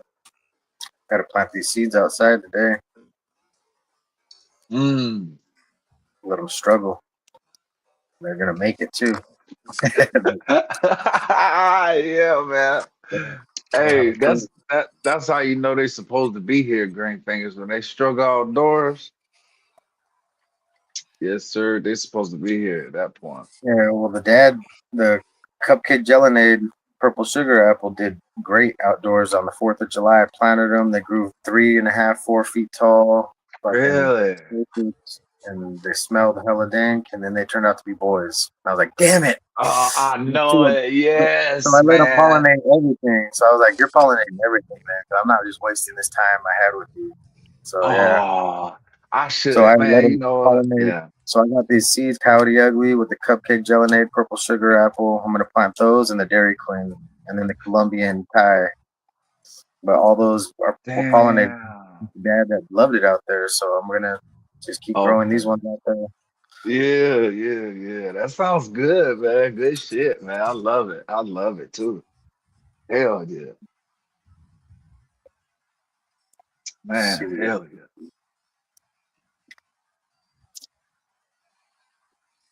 and I got like a bunch of other beds I got opened up for whatever. Just Right. take some clones out there. Some of the soul stiller, that shit's amazing. Grows fast and huge. I Yeah. want to see what's outside. So Green fingers. Let me ask. So you grow outside in the greenhouse too, or how do you I grow do it in in greenhouse? the greenhouse, but it's not really a greenhouse because all the plastic's missing Okay, I almost. got you. So it's Perfect. like, Yeah, Perfect. hey, Yeah.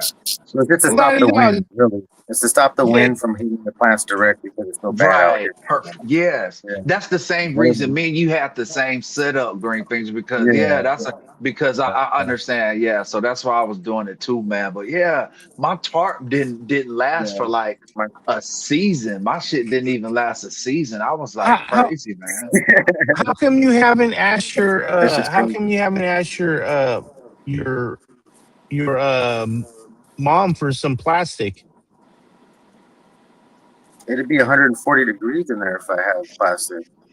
I Yeah, but I couldn't don't know, possibly do man. it.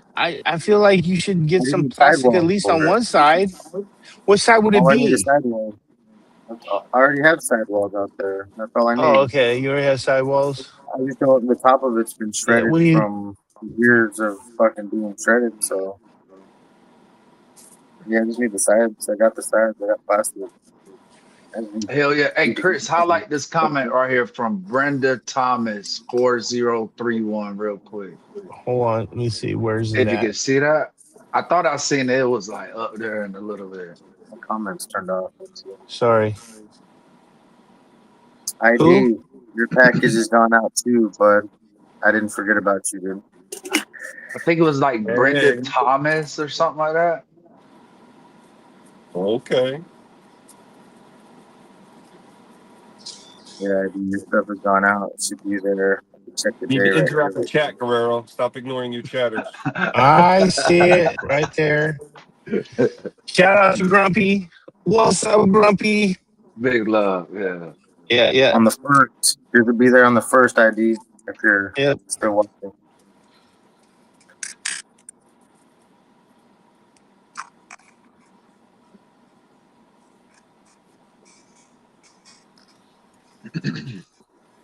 Oh, hell yeah. I'm really happy to hear that. Well, like I said, this is a show for brokers just standing out. You know what I'm saying? We talk about cannabis all the time, but it's not the only thing we talk about. We talk about a lot of other things. We're just a community. We all know Talk we about all all of the grow. things.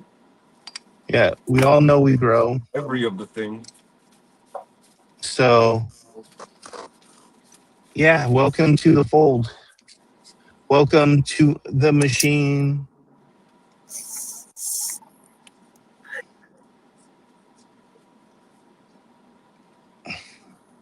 Yeah, good stuff here. Sometimes. Yep, sometimes. Sometimes. A lot of A a lot lot of, of a lot of a lot of times. crying, a lot of anger, a Most of lot the of Wah, time. wah, cussing, wah. Wah, wah, wah. a lot of everything. Cheers, man. Cheers to everybody in the chat, man. Big love to you that's joining everybody in the chat. Hopefully everybody is smoking good on a Monday, for sure.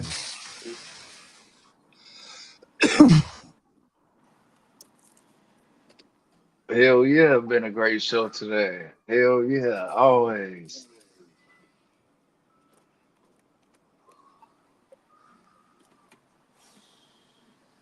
Oh man, my volumes.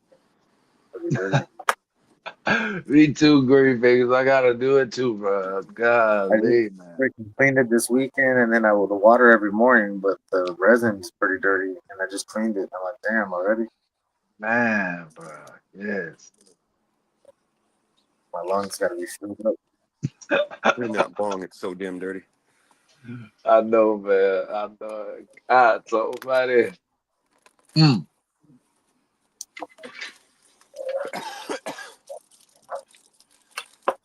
I got a different bong I can use right here, the cleaner bucket. That's fucking smooth. Oh, that's smooth. Yeah, this one my dad was using. There's barely any weed in there because he doesn't suck it all through. Like I'll light it and make all the ash go through the bowl. So, Bong get dirty as well, like, damn. maybe that girl. Let me ask you a question. You got the light on right now? No, Chris, I don't have the light on right now. It already went off, man. Go shut the tent so we can actually see you. Okay, hold on for a second. Really quick. I got on pants. I'm just turning them on.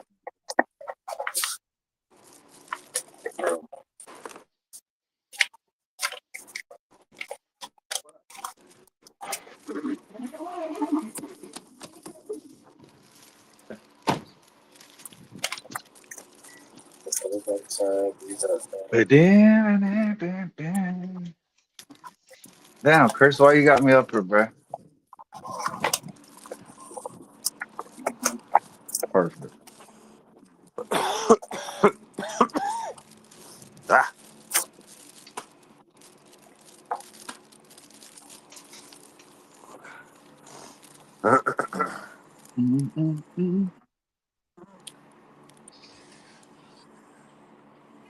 I was saying that as I really am interrupting myself with me being on mute.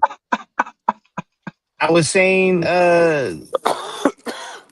we can actually see you now, and because we were not blinded by the light in the background. And then I said, when you get your battery charged up real quick and you turn it on while it's on and charging, you can actually fucking see you really good. It's really nice. Did you have it on at the beginning?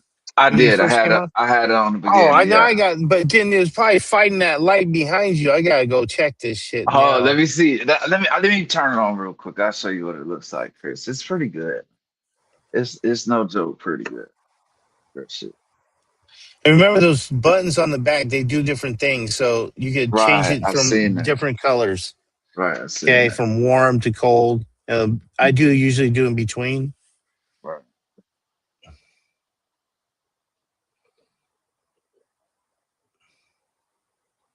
But this shit's hella bright though. That's so body. No, you could turn it down. You go lower it. You can lower it. Right. Do the thing like this. You know what I mean? Right. Yeah. Lower it. There you go. Boom. That's better. Right there. No, go back. Go back. Right there. Okay. Beautiful. Perfect. Now, if you want, this is a good profile, but if you get it right in front of you, that's fine too. But this is a good side profile. It's better than the other light. This is the best we've ever seen you, dude. This is awesome. Shit for her. Okay, cool. Thank you. Appreciate it. Hell yeah. Okay, that'll work. Hell yeah, dude. You can actually see your skin tone. Jesus fucking Christ. Holy Christ. Jeez. Oh my goodness. A little bit. Yeah, this light works a little. Yeah. I used it the other day too, I think. For a little bit until it went off, and I was like, God, yeah, you gotta keep it charging if you're gonna be doing a long ass show. Right. Yeah, I always have it fucking. I'll have it plugged in. All right. So yeah, that was solid advice. So thank you, Chris, for that. Appreciate it. Yeah, definitely was. Right, skateboards. Thank you, man. Definitely. Dude, I only want the best for my friends and shit. You know what I'm saying? All ties raise all ships and shit. Whatever the fuck that saying is. Right. I only want, like I said, for Rotten also, nothing but Rotten to have success because he started on this show. So every time I see him on the show, I feel like a proud dad. I learned so him. much from Rotten too. Hell yeah. Hell yeah.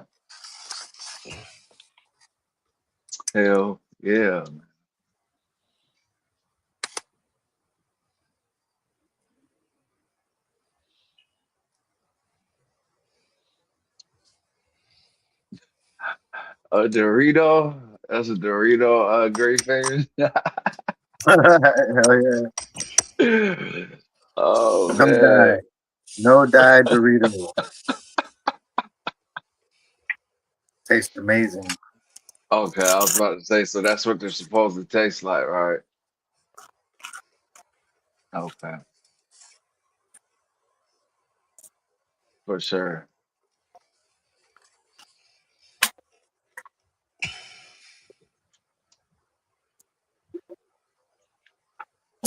Oh, Chris, I also did an interview with Ogo Andrew that's dropping tomorrow. So make sure you guys take a look at that. If you guys are up early in the morning, I'm not sure what time it's gonna drop, but You didn't give me your credit card information, did you? fuck no. Who do that?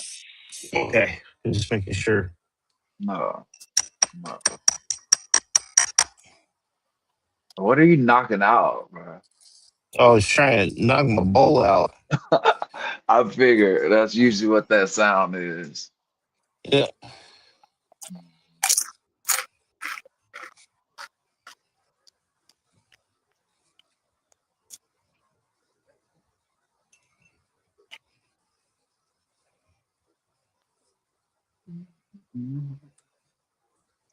Just made a new poker so I don't knock my bowls no more. No, I got a poker too, dude. I was just yeah. Gotta have a poker, man. Gotta have a poker. Yeah, no, I actually do too. I found a wooden ball and I got some hot glue and I stuck it in and made a little fucking little poker with sharp end on one side. Kept losing my wooden dells. My little poker and where's my wooden. There it is, right there. I keep looking for more. I need to go on to what you call it and find one. Anything you'll do, man. You know, if it's the right size. No, I'm talking about this setup. I'm talking about this setup. So originally, I think it had a cork on it. I think the cork wore off on it. I'm not sure if that's true or not. So I don't know. But yes.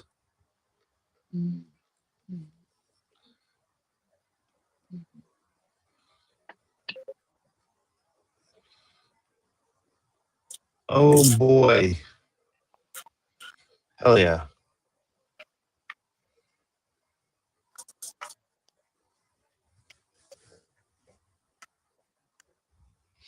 Oh, so check this out.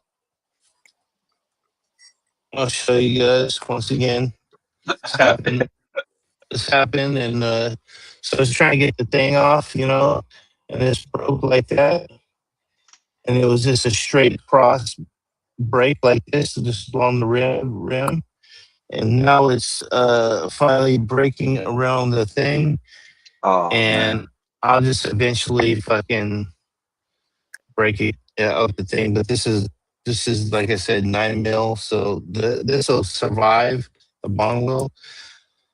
The stem's already fucked. I'm just using it until fucking it's completely like I can't get a seal on it anymore. Once I can't get a seal on it anymore, then I will fucking go take a pencil and fucking stick it in there and fucking finish it off and fucking bring it through. All right, for sure.